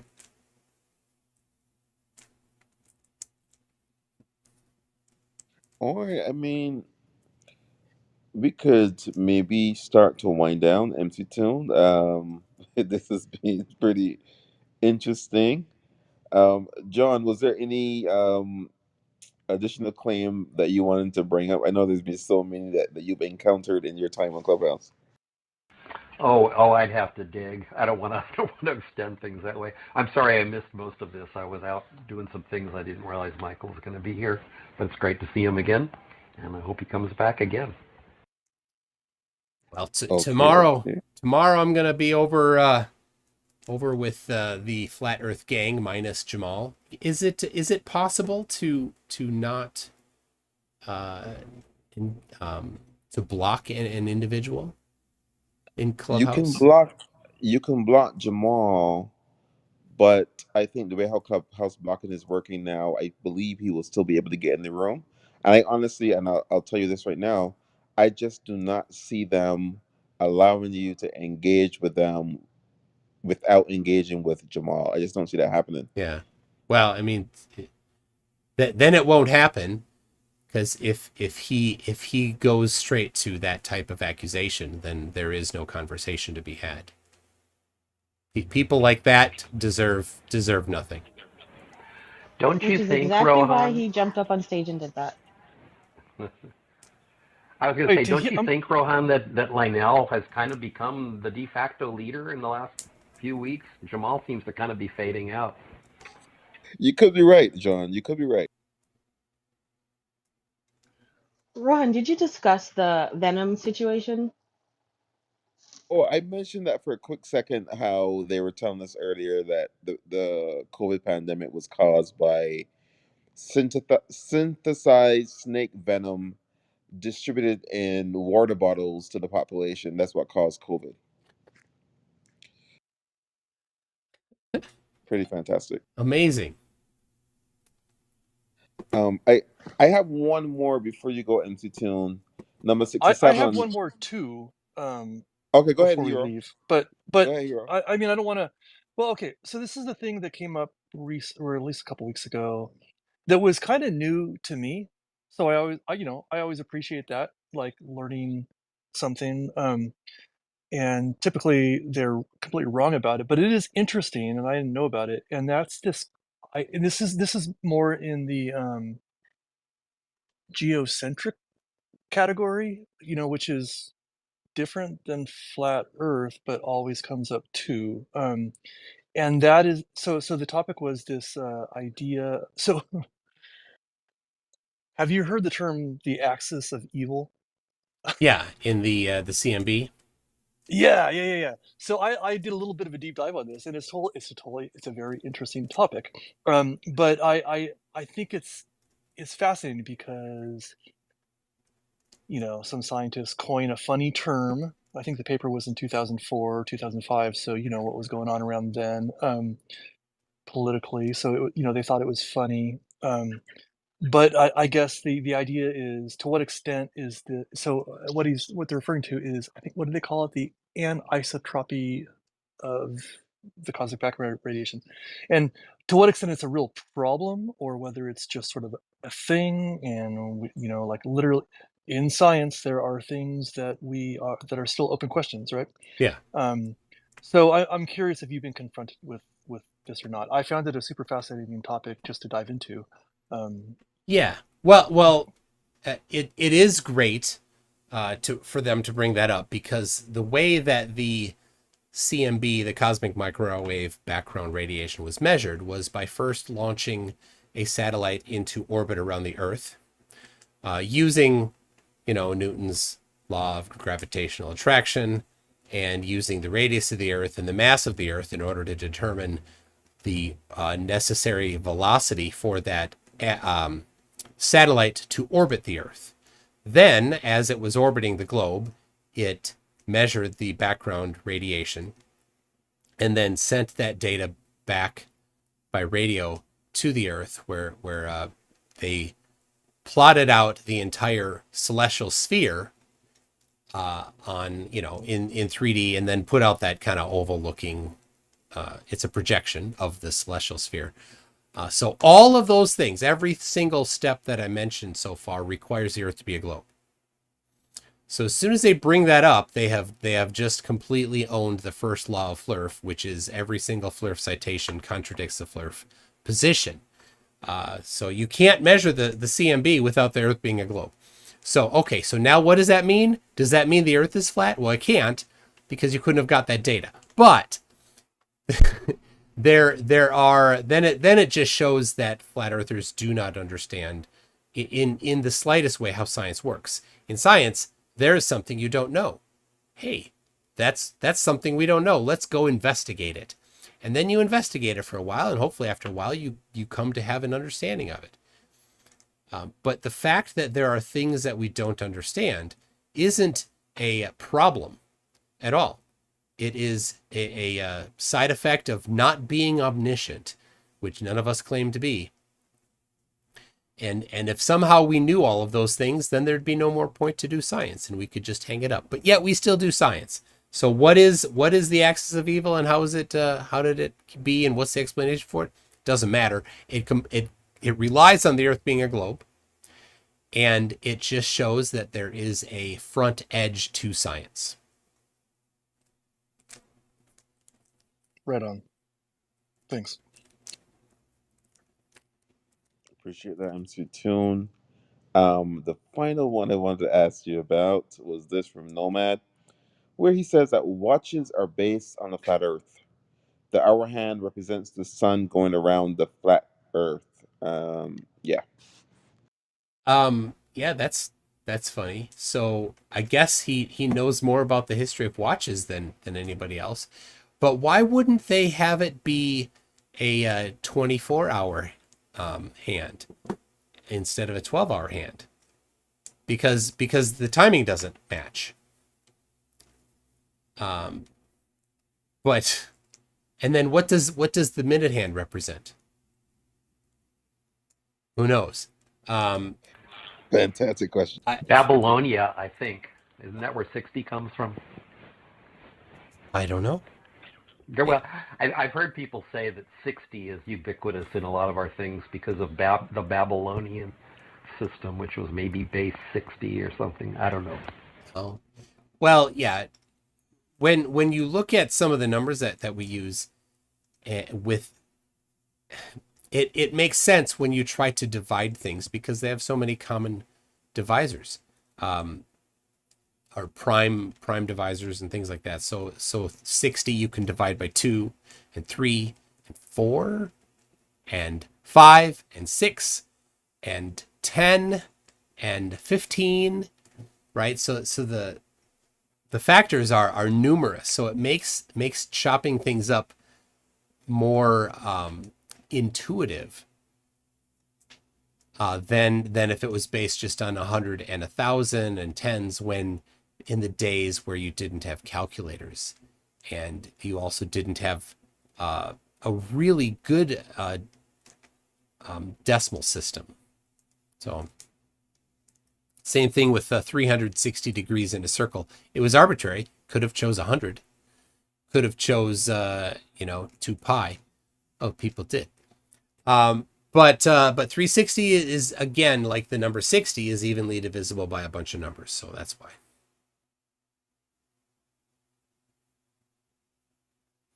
But by the same factor, then tostadas are based on flat Earth. Plus, they're yummy. They are incredible. Yeah, well, I mean, this room would have been, I thought maybe one or two of them would have come up, but MC Toon, you seem to be the kryptonite to these folks. You're like the garlic to their vampire life. I don't know, like whenever you come up, like they hardly come around. When you're not here, we'll have like 5 or 6 of them on stage. So Yeah. Well, we'll see how it goes tomorrow. If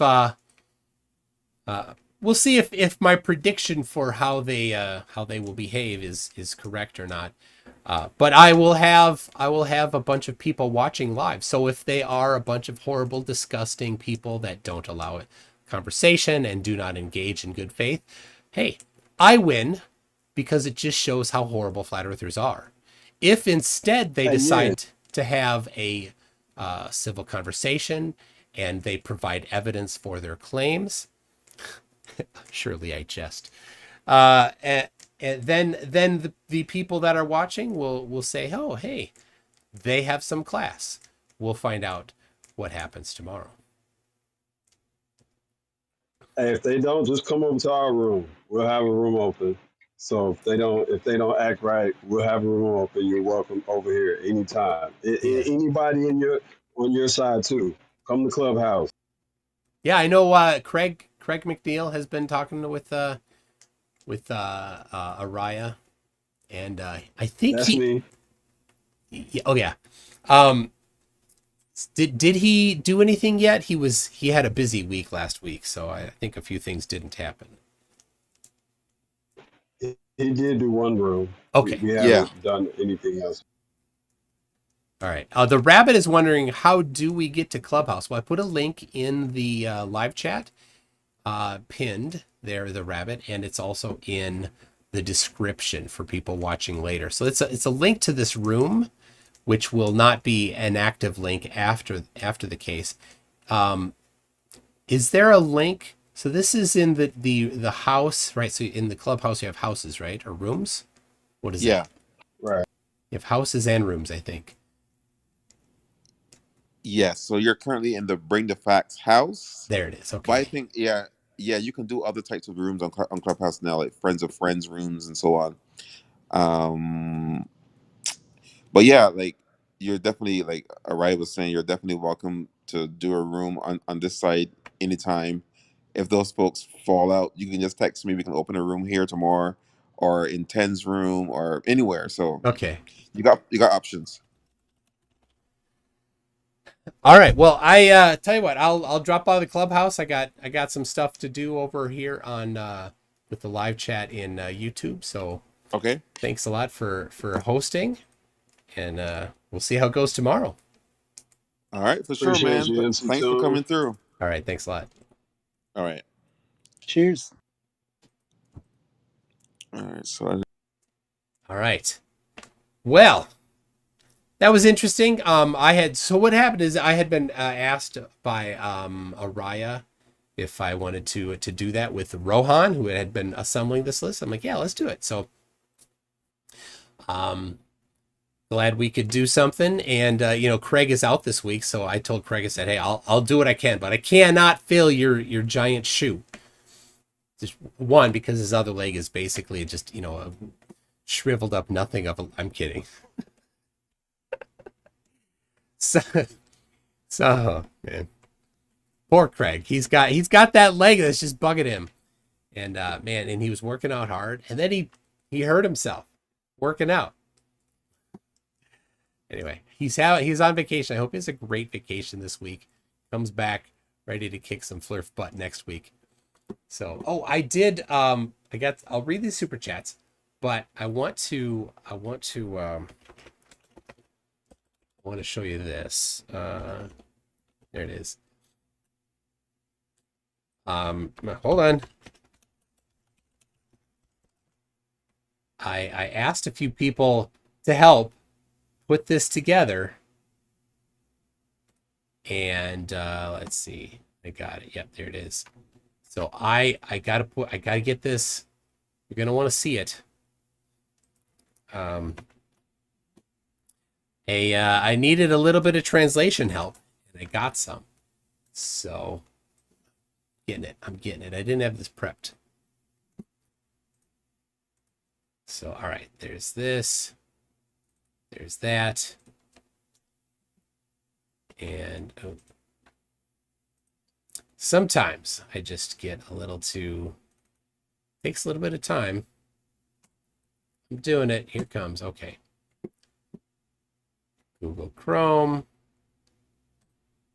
There it is. Okay. So it's coming. It's coming. Be patient. There it is. I hope it's worth it. There you go. So I made this mug. So I had this other mug that was the 5-year anniversary. That is no longer available. But this one is similar to that. A little easier to read because it's got white text on it. I'm gonna order up one for myself. But it says Flurf Tears, in 5 languages, including Hebrew. It's got my a couple different logos on there. So there it is. Fleur of Tears in English, French. It's actually 6 languages if you're accepting of the Dutch, ignoring the umlaut here. So this is the third one here is both German and Dutch, but Dutch doesn't have the umlaut. So just like get a Sharpie and then cover it. Anyway, and then Spanish, and then finally in Hebrew there. So Neriel helped me on the Hebrew, and he helped me with the font even. He's like, this is a good font. So there it is. That is Hebrew on it for sure. So there you go. If you want one, if you want to, especially, I'm looking forward to having a sip during a live stream, where because I have the other one. Oh, it's in the kitchen, but I can't see it. The contrast isn't high enough, so you can't see it really easy. So anyway, link there if you want it. I'll pin that. So, all right. Got some super chats here. We've got Burnham says, in the deck of opacity, the linear divergence is 8 spectroscopies per square container, given that the Cole emissions of the refraction aren't in a vacuum. There is some spectacular word salad. I think Whitsitt would be proud to utter such word salad himself. Greg Edmonds has still found no flurf that's past grade 10 physics. Yeah. So I'm guessing that Greg is in the UK.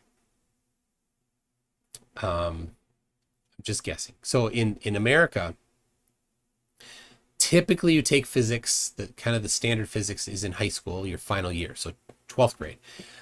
But they count things differently in England. In grade 10, there is maybe grade 12 here. I'm not quite certain. Anyway, but yes, high school physics is beyond the comprehension of pretty much every flat earther ever. Because in seriously, there's 1 unit on electromagnetism. You would have enough on electrostatics to understand that Whitsitt's claim about electrostatics is 100% BS. So PhD Tony says, for all southern hemisphere viewers, on a flat earth, the sun rises in the north, not the east. Draw a diagram. Yep, go get one of these and pick a location in the southern hemisphere. It's more apparent if you choose a location south of the Tropic of Capricorn. But yeah, the sunrise does not match reality. It rises. It always has to be north.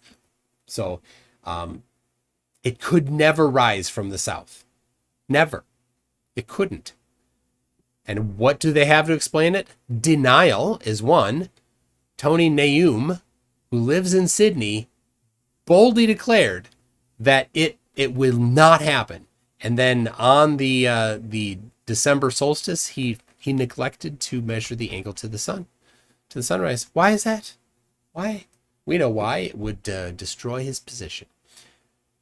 So, Virillion says, is Jamal training for the Olympics? He sure likes to run a lot. Yeah, that is an interesting tactic that they have there.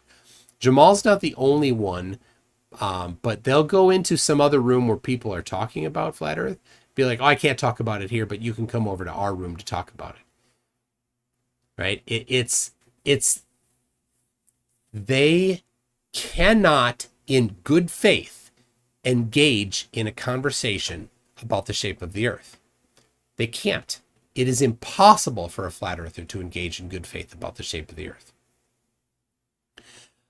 The reason why, of course, is there is no evidence for it, and this is made clear when you try to get them to answer anything specific about how flat Earth must happen. Like, what is the angle to the sun, the prediction for flat Earth in Sydney, Australia on December 21st? The flat Earth prediction is northeast. The reality is southeast. 81 degrees different, almost 90 degrees separation between the flat earth prediction and the reality observation. Right? So they know that nothing works for flat earth. So they cannot use good faith engagement, because as soon as you do that, then they're going to run into problems because they're going to have to answer real questions. So Jamal was there and had and you know, he jumped in. He said he tried to throw down the gauntlet about me coming to their room, because he can't do it in outside of their room. So here's my prediction for what will happen tomorrow. Even though they said that they're chill, they said that they don't do dog piles, and that they want to engage in a good faith conversation. My guess is that none of those things are going to be the case. They will do dog piles instead of a one-on-one conversation. They will make all sorts of accusations like Jamal did there. They will not engage. The room is a flat earth gang room. So if they are the flat earth gang, then you would fully expect that they will have evidence for flat earth, that their primary thing will be, here is evidence for flat earth. Here is more evidence for flat earth. And that they would just then pour in the evidence for flat earth. But no, they never will. Instead, they imagine that the way to prove flat is by not talking about flat, is by talking about something else, which is exactly the opposite of how you would establish that. So that's what they're going to do. They won't, they'll ask a question of me, right? Watch this. They'll ask a question of me about the globe based on their misunderstanding. I will begin to give them their answer, and then they will interrupt me before I'm allowed to complete my answer. And they have to do that too, because they know that when the actual answer is provided, it doesn't do well for them. It makes them look bad. So they can't allow it to happen. So we'll see. I could be wrong, and they could be complete civil people. But I'm not holding my breath, and neither should you. You will die. NA says, I was in Vermont during the last solar eclipse on April 8th with my brother. He took photos and video. A lot of people did. And how were they able to know that there was going to be an eclipse in Vermont? You can only do that by knowing the position of the sun and moon in three-dimensional space in the future. Flat earthers don't know where the sun and moon are in three-dimensional space in the present or in the past. For them to actually claim that they have a prediction for flat earth is ridiculous, because the first thing they need is three-dimensional space, coordinate system where the sun and moon are relative to the earth, relative to the sun, relative to something. They have none of that. So Jiffy Jiffwald says, I hope you like gifts, and then gifted 5 memberships. So thank you, Jiffy, for that. I did update the outro stream, so everybody except for the ones that are new members will be listed in it. It was overdue, so I did that today. So anyway, thank you, Jiffy. The rabbit says, please stop fat shaming the earth. It's mean, just because it's fat. No, flat. They're saying flat, not fat. But yeah, I mean, the earth is chubby.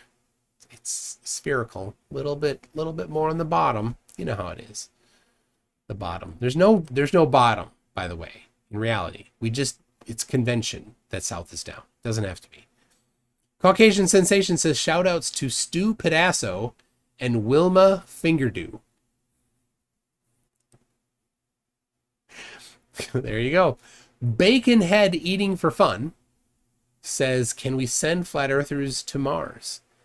It's so expensive to go there. Could we just, I don't know, maybe just in, rooms where they've got, padding on the walls and they can hug themselves in their jacket all day. That would do it. That's fine. It's cheaper. Melodic Lyrics is, phew, almost missed Tuesday. That's tomorrow. That one, tomorrow, it's, yep, I'm guessing fiery. Lord Illuminous Pooh says, what do you get if you cross Queen Elizabeth and Prince Philip? Her grandson, right? Killed in a tunnel. Ooh. Ooh. Too soon. Okay, Prince Philip is her husband. Okay. Yeah, okay. I get it. I'm not going to explain it. If you didn't get it, then you're happy. Tim Tully says, and check when there is no moon out. I actually did that. So speaking of the experiment where the the clouds were not the clouds, the moon shade and the moon light was measured. Well, since I measured a higher, definitely not lower, temperature of the moon of the moon light, then I did not reproduce that particular portion of the experiment because it was already falsified. But what I did during that same experiment is I had another table. I need to put this together and publish it, but it's dark, and so pictures don't show up well. But anyway, so I had another table where I had something sitting on the table in the moonlight and something underneath a blanket. Actually, I had a blanket. And underneath the blanket was warmer, right? And so then I did the same thing 2 weeks later when the moon was not out, and underneath the blanket was warmer. How did that happen? It was insulated. All right, Lord Illuminous Pooh says, to remember the fertilizer bomb in Oklahoma City, they planted a garden. FFS. But to be honest, it has come up beautifully. Oh my gosh. Oh, yep. Touching. Solder74 says, has Mitchell from Australia done anything lately? He has not. Yeah, so many things. He thought he had found a picture from the southern hemisphere of Polaris. Turns out the photograph is pointing south, not north. He's so dumb. How could you so boldly claim that without having done the least amount of work to see where that it was, if I remember right, it was on the top of an extinct volcano. There's a lake there now, and there's features around there so you could tell which direction the photograph was taken. And it was not Polaris. Yeah, I think he deleted that channel in the end, or that video. Lord Illuminous Pooh says, scientists are jerks. Put an S in lisp, spelled dyslexia. I sneeze in bright light. Auto-compelled helio-ophthalmic outburst. The bastards call it achoo. Put an S in lisp, spelled dyslexia. I sneeze in bright light. Auto-compelled helio-ophthalmic outburst. Okay. When you sneeze in bright light. Okay, it's called achoo. Got it. That's weird. That was hard to read, I gotta say. Steve Revel says, I would like to see a real model for Flat Earth. Until then, they can't claim they know anything. They don't even agree among themselves. Yeah. And what's funny is they will claim that not agreeing is a benefit. It's actually a problem, of course, because if they're onto something, if they have a correct understanding of something, then multiple people will come to the same conclusion, hopefully independently. Even better if they come to it through different methods of investigation, but they don't. They start with the conclusion, Earth flat, and then they look at an observation that doesn't work for flat Earth, and then they desperately search around for some reason to maybe sort of, but not really explain how that happens for flat Earth, right? And then 4 different people will have 4 different explanations for it because they're just making crap up. I want to do a I want to do a $10,000 challenge on this one. The hardest part of doing these challenges is writing it so people can't game the system, or I do so many of them. But a three-dimensional physical model of flat Earth where you can put LED lights or glow-in-the-dark stickers on a dome and then put a camera inside the terrarium and rotate the dome and see a south celestial pole. That should be easy to do if it's about perspective. Create it to scale. Should work. We all know what will happen. When you look out at the edge at the perimeter of that dome, the stars will move horizontally.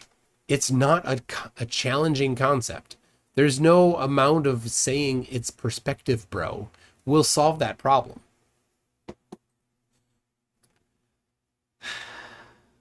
MK Ultra says, Fleur, they can't math, but they can math. Let me go back to this perspective thing. Somebody, Brenda said, hey, on Globebusters, you got free rent. Because in the intro to Globebusters, when they first started talking, Jaron and Austin were both talking about me. So thank you. And how they think that when other people debate them, Austin, that I'm talking to them, giving them talking points. They think that. Generally, that's not the case. I'll say a couple things. I sent a message to Harrison Smith from InfoWars on Twitter. I just said, make sure you don't go unprepared to go watch some debates of Witsit. I got no response to that. So take that as you will. And it seems that he did watch some of Witsit's debates. So maybe they did pull up, I don't know if it was him alone or if he had a team of people that helped him over there on InfoWars. But maybe they did heed my warning, maybe not. Jonathan Shelley, I had no interaction with him. The Lore Lodge, Aiden from Lore Lodge, I had no interaction with him, but I was accused of it. Professor Dave, I had no interaction with him, but somehow Professor Dave knew that Witsit would just bring the word salad. All you need to do is watch a couple of his debates and you see the word salad flows. So anyway, but here I will do this right here. Flat Earthers, clip this. Everybody clip this. If you find yourself in the position where you're going to debate a flat earther, could be Austin Witsit, could be somebody else, and you're thinking to yourself, hey self, how could I prepare for this debate? I will offer you this. Contact me, mctoon@mctoon.net. You can find me, Michael Toon, on Facebook. You can find me on Discord or Twitter. Contact me one of those places, and I will assist you in preparing for the debate. That's it. Should be pretty easy to do. Just find me, and I'll do that. So flat earthers that have accused me of doing that for previous debates, for some reason, are just taking away credit from people like Aiden at Lore Lodge that did a fantastic job demolishing Witsit without any help from me. But if you would like help from me, I will definitely help. So, and I would suspect that if you want to also contact Craig McNeil, he would also be happy to assist you. So there you go. As if there's something nefarious about that. They make this accusation. Why would somebody go into a debate not prepared? If somebody was going into a debate on a topic that they're not super familiar with, seeking out people that are familiar with it would be a great idea. Why not? Go ahead. So, the one that really gets me, the one I love, I love this. They were so butthurt about what's his name, Harrison Smith from InfoWars. They actually invented stories about me. They invented that the claim that I called Like somehow I called them and told them not to do it. Like, I didn't say that. I said, don't go unprepared. And that's what he did. So whether or not he actually read, Harrison read what I wrote to him, I don't know. 0 replies to my messages. So, all right. iSolder74 says, what's word salad? Wah. Tell me I do it, Witsit. Yeah, so Witsit tried to use a cherry-picked definition of word salad, right? I love this. Witsit does this all the time. He cherry-picks, like, he got wrong multiple times the definition of ad hominem. So what does he do? Does he say, oh, you're right, that was the wrong definition, this is the actual definition of ad hom? So he had used insult instead of ad hom.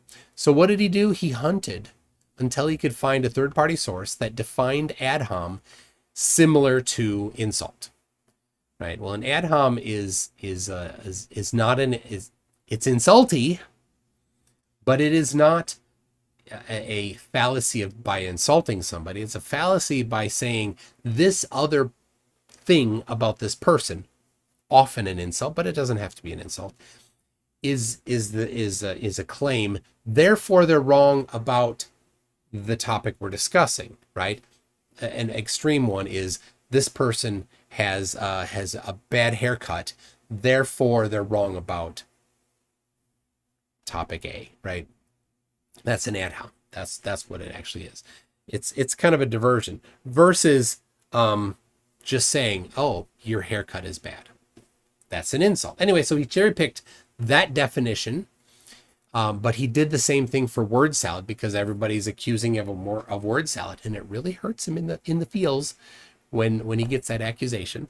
And so he used a different definition of word salad than what the people are meaning when they accuse him of word salad. So he used a definition saying something like speaking incoherently in mumbles and things that are not actually words, right? That's not what we mean when we say word salad. We mean when we say word salad that the collection of words that you put together as a whole do not have meaning. So when you say centripetal divergence in a magnet, well, that's not a thing. There is no such thing as centripetal divergence in a magnet. When you say that it's just pure inertia in the center of a ferrocell, well, that's not a thing. You can't have a quantity of inertia like that. Like you could have some sort of, no, inertia is a property of movement. It's not a magnitude of a thing that you could have in the center of something. It's not how it works. The two words etherically displaced, that's word salad. There is absolutely no meaning to that at all. What it displaced in the ether? Something got displaced in the ether? How does that happen? What are the properties of the ether that something could be displaced? There are no properties to the ether, according to Witsit, right? According to Witsit himself. Do I have it? Where'd it go? I might have it. Nope, I don't have it. All right. I don't have my soundboard up. But according to Witsit, the ether cannot be actually measured. So it's not part of science. So what about centripetal acceleration? Says, yeah, that's an inward acceleration. Centrifugal acceleration is an outward acceleration, but it's not related to a magnet, a permanent magnet, right? He tried to use centripetal divergence and centrifugal divergence and centripetal convergence to explain the aurora borealis and aurora australis.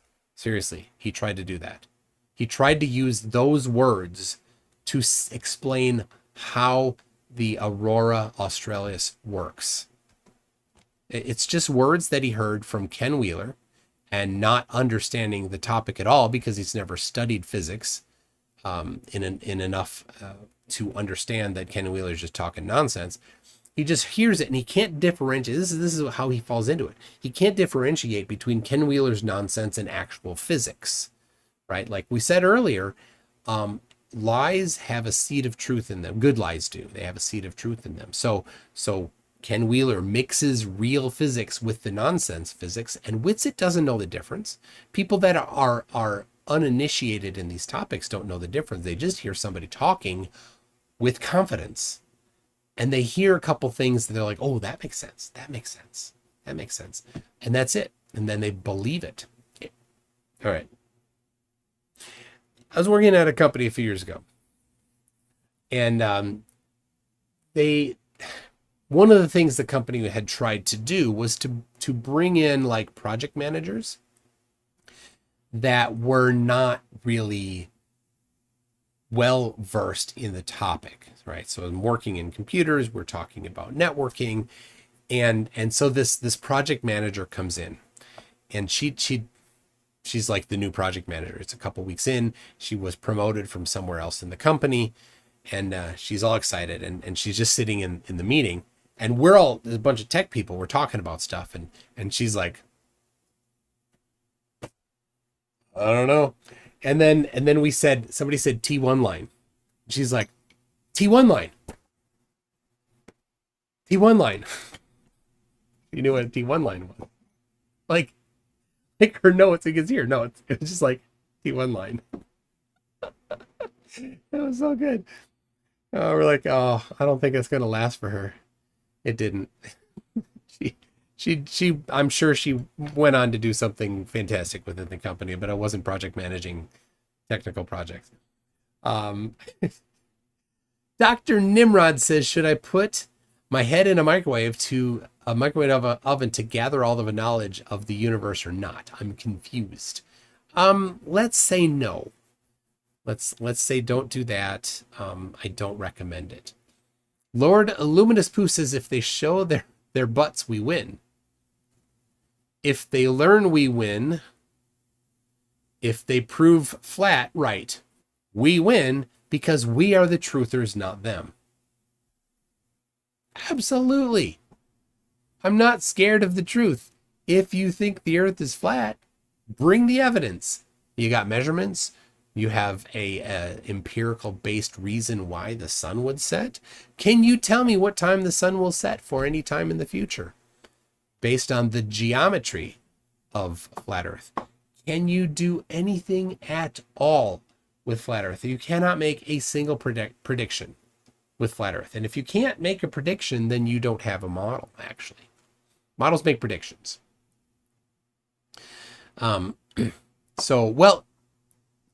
The prediction for it, well, it doesn't even do it. So Will Duffy from The Final Experiment was on Sean G's channel earlier today. Sean G is a former flat earther. He escaped, and Sean was interviewing him, and Sean said they don't have a model, and Will said, I think he's kind of onto something. He said they do kind of have a model when it comes to Antarctica. They say that the flat earth prediction is that the sun will set, right? Which of course it doesn't. The actual geometry-based prediction for flat earth is that the sun will not set, but it will do ellipses north of you. Anyway, but they say that when you're down, where is it at? Down here. This is where it'll be.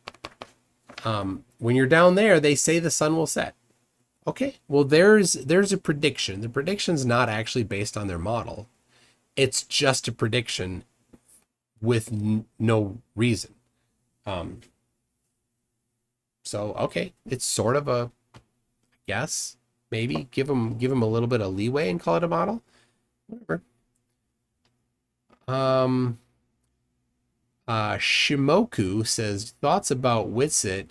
Ask to kick Dave McKeegan from The Final Experiment so we can go with Jaren. Well, Austin did not ask Will, so here's what happened. Jaren said maybe he'll go to Antarctica on Will Duffy's dime, to see if the Earth, the flat Earth prediction matches. Jaron said reasonably he doesn't want to go if he's the only flat earther. I get that.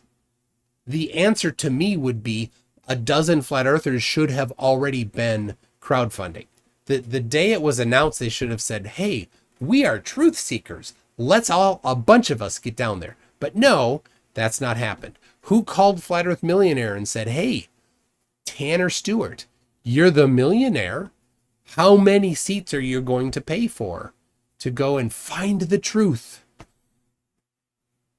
This is how many. None. And no flat earthers have done crowdfunding to get themselves to go. So Jaron should have gone to Witsit and said, you need to come too. Let's do crowdfund. He didn't do that. Instead, Jaron said, I want Austin to go. And Will Duffy said, okay, I will give up my seat and Austin can go. And Will, on Sean G's channel today, somebody wants to link that, that'd be great. He said, Will said he's more interested, he's more committed to finding out the truth than going himself. Right? Now, that doesn't mean it doesn't mean he can't go. He can crowdfund. He can find a sponsor to donate to just pay for his trip. There's a handful of other things that could potentially happen. So he's not necessarily out. Just it shows how committed he is to it, that he will say, it may not all happen, but I'll give up my seat so that somebody else can go. Anyway, then Austin's response to that, the goalpost move was, well, we don't want Dave McKeegan to go. We need you to go. So boot McKeegan and you go. Well, Will already committed to Dave to go. So Austin and Jaron, who pretended to have a problem with lying because Will denied that he was the one behind it, when he was still keeping it as a secret. They want him to now go back on his word to Dave. Hey, Dave, I'm paying for you to go. And now, hey, Dave, now you can't go because Austin is whiny and moved the goalpost. No, you don't do that. So, so Austin knew that his wife was pregnant. And so I don't think that's the deal. I don't know where this Austin wife pregnant thing had come in, because when Austin was talking about going to Antarctica months ago, he knew then that his wife was pregnant. To my knowledge, she's 2 weeks. She's due in 2 weeks. So, due in July. So July, August, September, October, November, December. 5 months old. The baby will be 5 months old when he goes. He's gone for about a week. People go on trips 5 months after their wives give birth. And think about this. If he's going to go discover the truth, and if he's going to go and find out that thing that tips the thing in it, the weight is the evidence, whatever, in his favor, that the thing that opens the Overton window for flat Earth, then being away from your 5-month-old baby for a week is okay.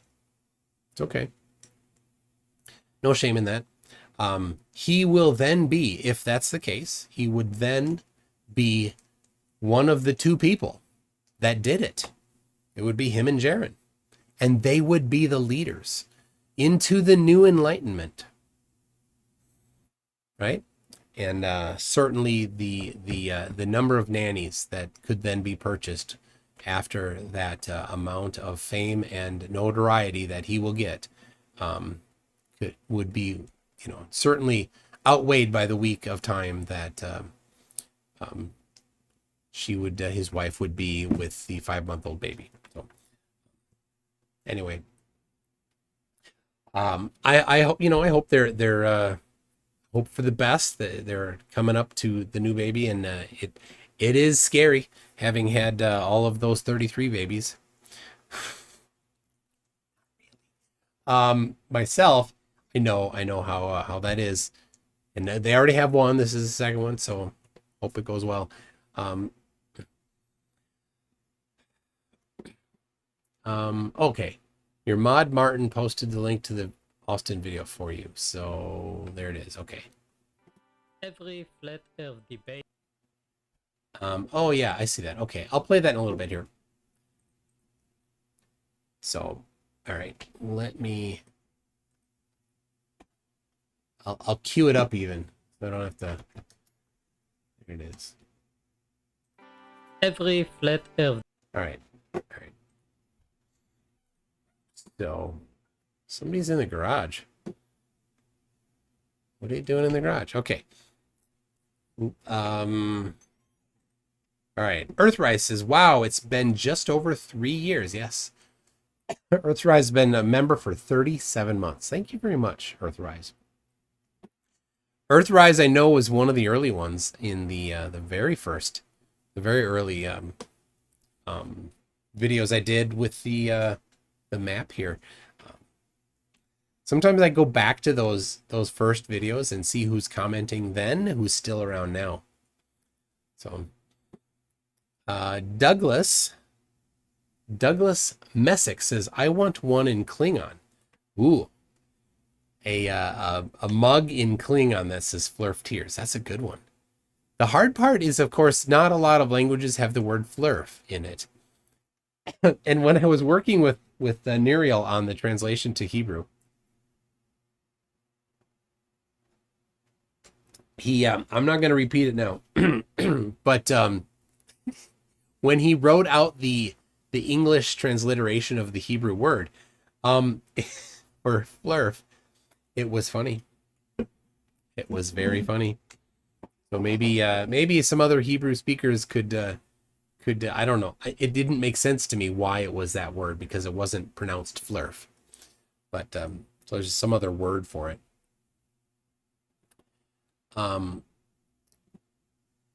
Mandel says, "That's me in the garage. Can I come on the show?" Yeah, come on in. Come on. Yeah, whenever. Just come on in. Anyway. Icy Spin says, "What does ring laser gyro do that mechanicals don't?" Well, they're more precise. So a ring laser gyroscope versus a mechanical, they're more precise. But it doesn't really work for flat earthers, but it's a bit of a black box. You don't see what's going on in it, right? The very earliest ones, like Michelson Gale, was manual. They were measuring the actual interference pattern themselves directly. So that has like a connection that you couldn't fake, because there's no black box there. But a black box is something where you don't know what's going on inside it.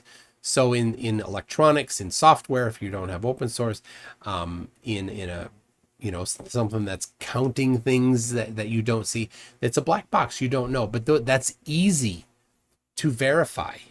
How do you verify that? You go to a location and you see it that and you say, what's my latitude? Because a ring laser gyroscope with 3 axes can tell you your latitude.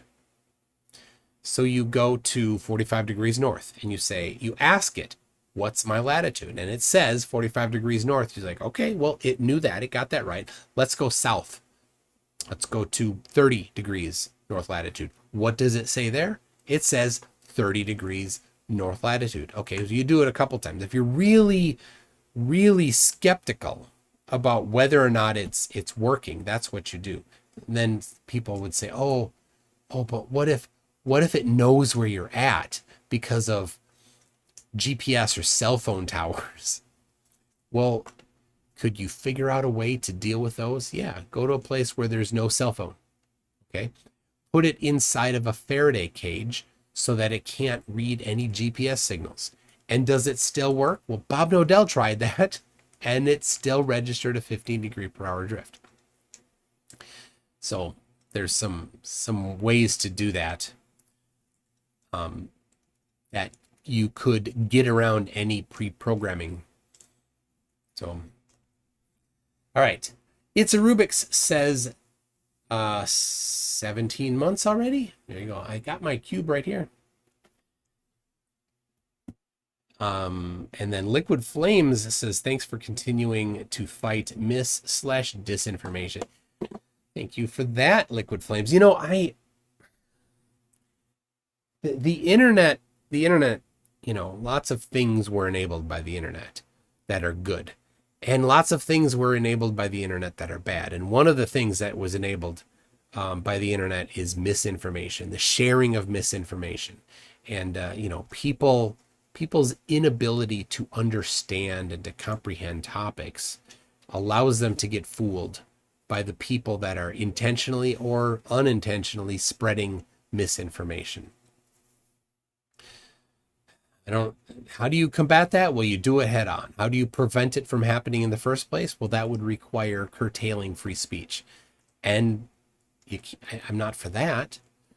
The drawback of free speech is that people will say things that you don't want them to say freely. They will say things that are wrong. And so that's what happens with free speech. So you confront it with education. So it reminds me, I'm working on another project. Been putting some good amount of time into it. It'll be on a different channel. It'll be on the channel The Toon Show, just Toon Show. So if you're not subscribed there, you might want to go subscribe there. I've got some podcasts on there and a handful of debates that I did with Schrodinger's cat a couple years ago. That's where the new project will be published. I'll do some on this channel too. So, and then all right. So I've got the video there. The Witsit one. It's kind of funny. It's a little goofy. But I'm gonna remind you one more time. A week from Wednesday, meeting in St. Louis Park, Minnesota, a suburb on the south side of Minneapolis area, for Dancing Ganesha. We're not dancing. It's an Indian restaurant. 6 p.m. on July 3rd. So if you're in the vicinity, you're invited. I will invite some other flat earthers as well. All right, let's see what we've got here for this video. Debate in one video. Let's go.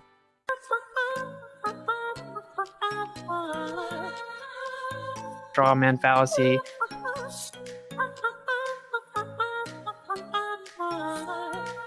Ad hom attack.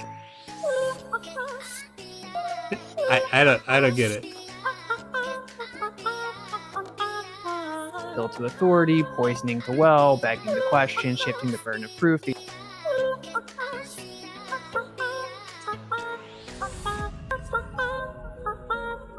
Tilted, wobbling, revolving around the sun, shooting through the galaxy, that's then shooting through space. That is a positive claim. Our position is that the Earth is a geocentric stationary plane. The heliocentric model has the burden of proof for these claims. Actually, this right here is a specular reflection. Any convexity or concavity of the water, if it was curving, you wouldn't be able to get a specular reflection because it will cause what's called a diffused reflection. Insisting that the default position is the flat plane, empirically, observably, everything observable. Okay, so explain the observations from antiquity that I told you. How are you getting the sky to rotate in opposite directions depending on where you're standing? Let's start with there. How observable is that? How does that fit?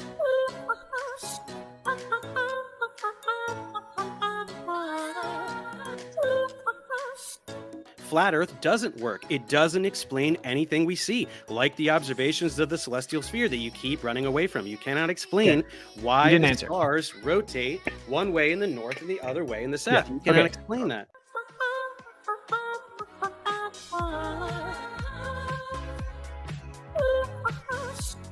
Straw man fallacy. Or a pond. We don't know what's beyond it. Could there be more land? Sure. Could there be something containing it that touches down? Sure. We literally can't freely and privately explore it, so we don't know. Oh my gosh. Oh my god. Yeah, Oh, the because gravity conversation. Electric I gravity. forgot. Let's talk do about electric gravity. Yeah, Let's yeah. talk about it. Let's yeah, let's because he has weight when he's more dense in the air and he went What down. is weight? It is mass times gravity. Mass is volume times density times downward acceleration. Gravity is little g, which is just downward acceleration, 9.8 Yeah, due meters to per the second mass square, of the which you Earth. falsely claim that we can't derive, but you can do that with a kinematic equation, strictly a kinematic equation. Get me Yes, you can. 9.81 meters per second squared without using the mass of the Earth.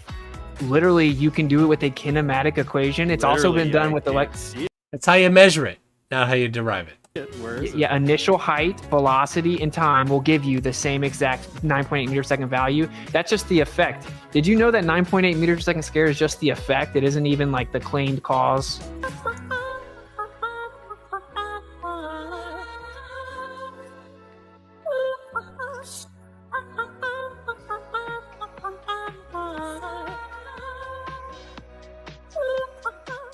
That What do you mean guy's weird. claimed cause? It's a value. It's an acceleration due to the mass of the Earth. That's why G changes Right. with radius, with elevation on different celestial bodies. That's why G is different on the moon. It's different on Mars. You think that's all fake, of course, but yeah. So, very, very simply, you cannot explain why things fall down. Why is it? What? Simply, you cannot explain why things fall down. Why is it? What?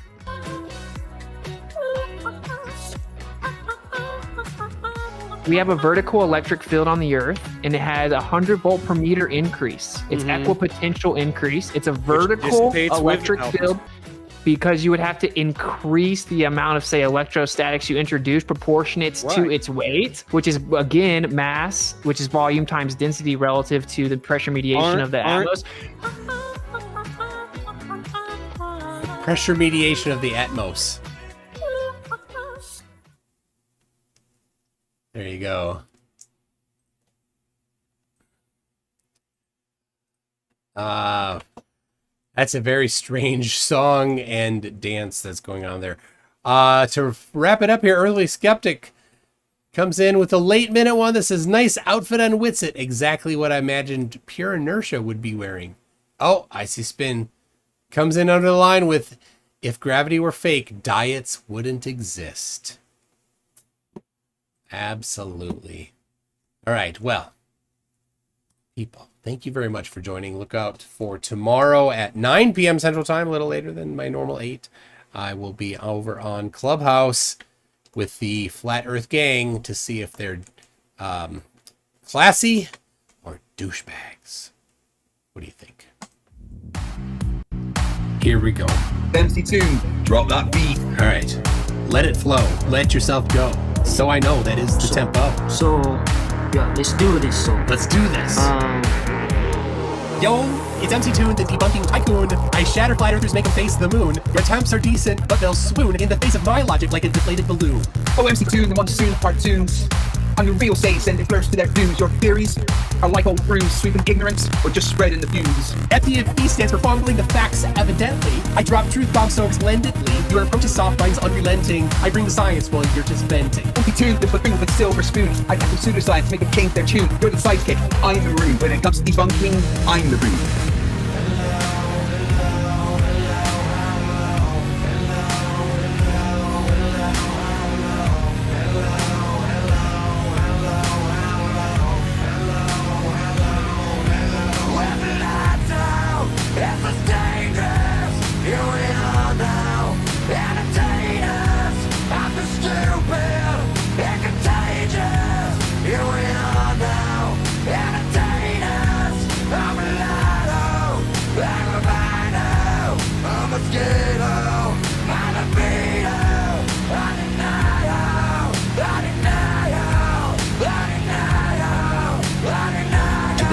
In the rizzle dizzle. But hey, FDFE, we share the creed to educate and debunk, plant the seed. Though in this rap, it's clear indeed I got the upper hand in word and deed.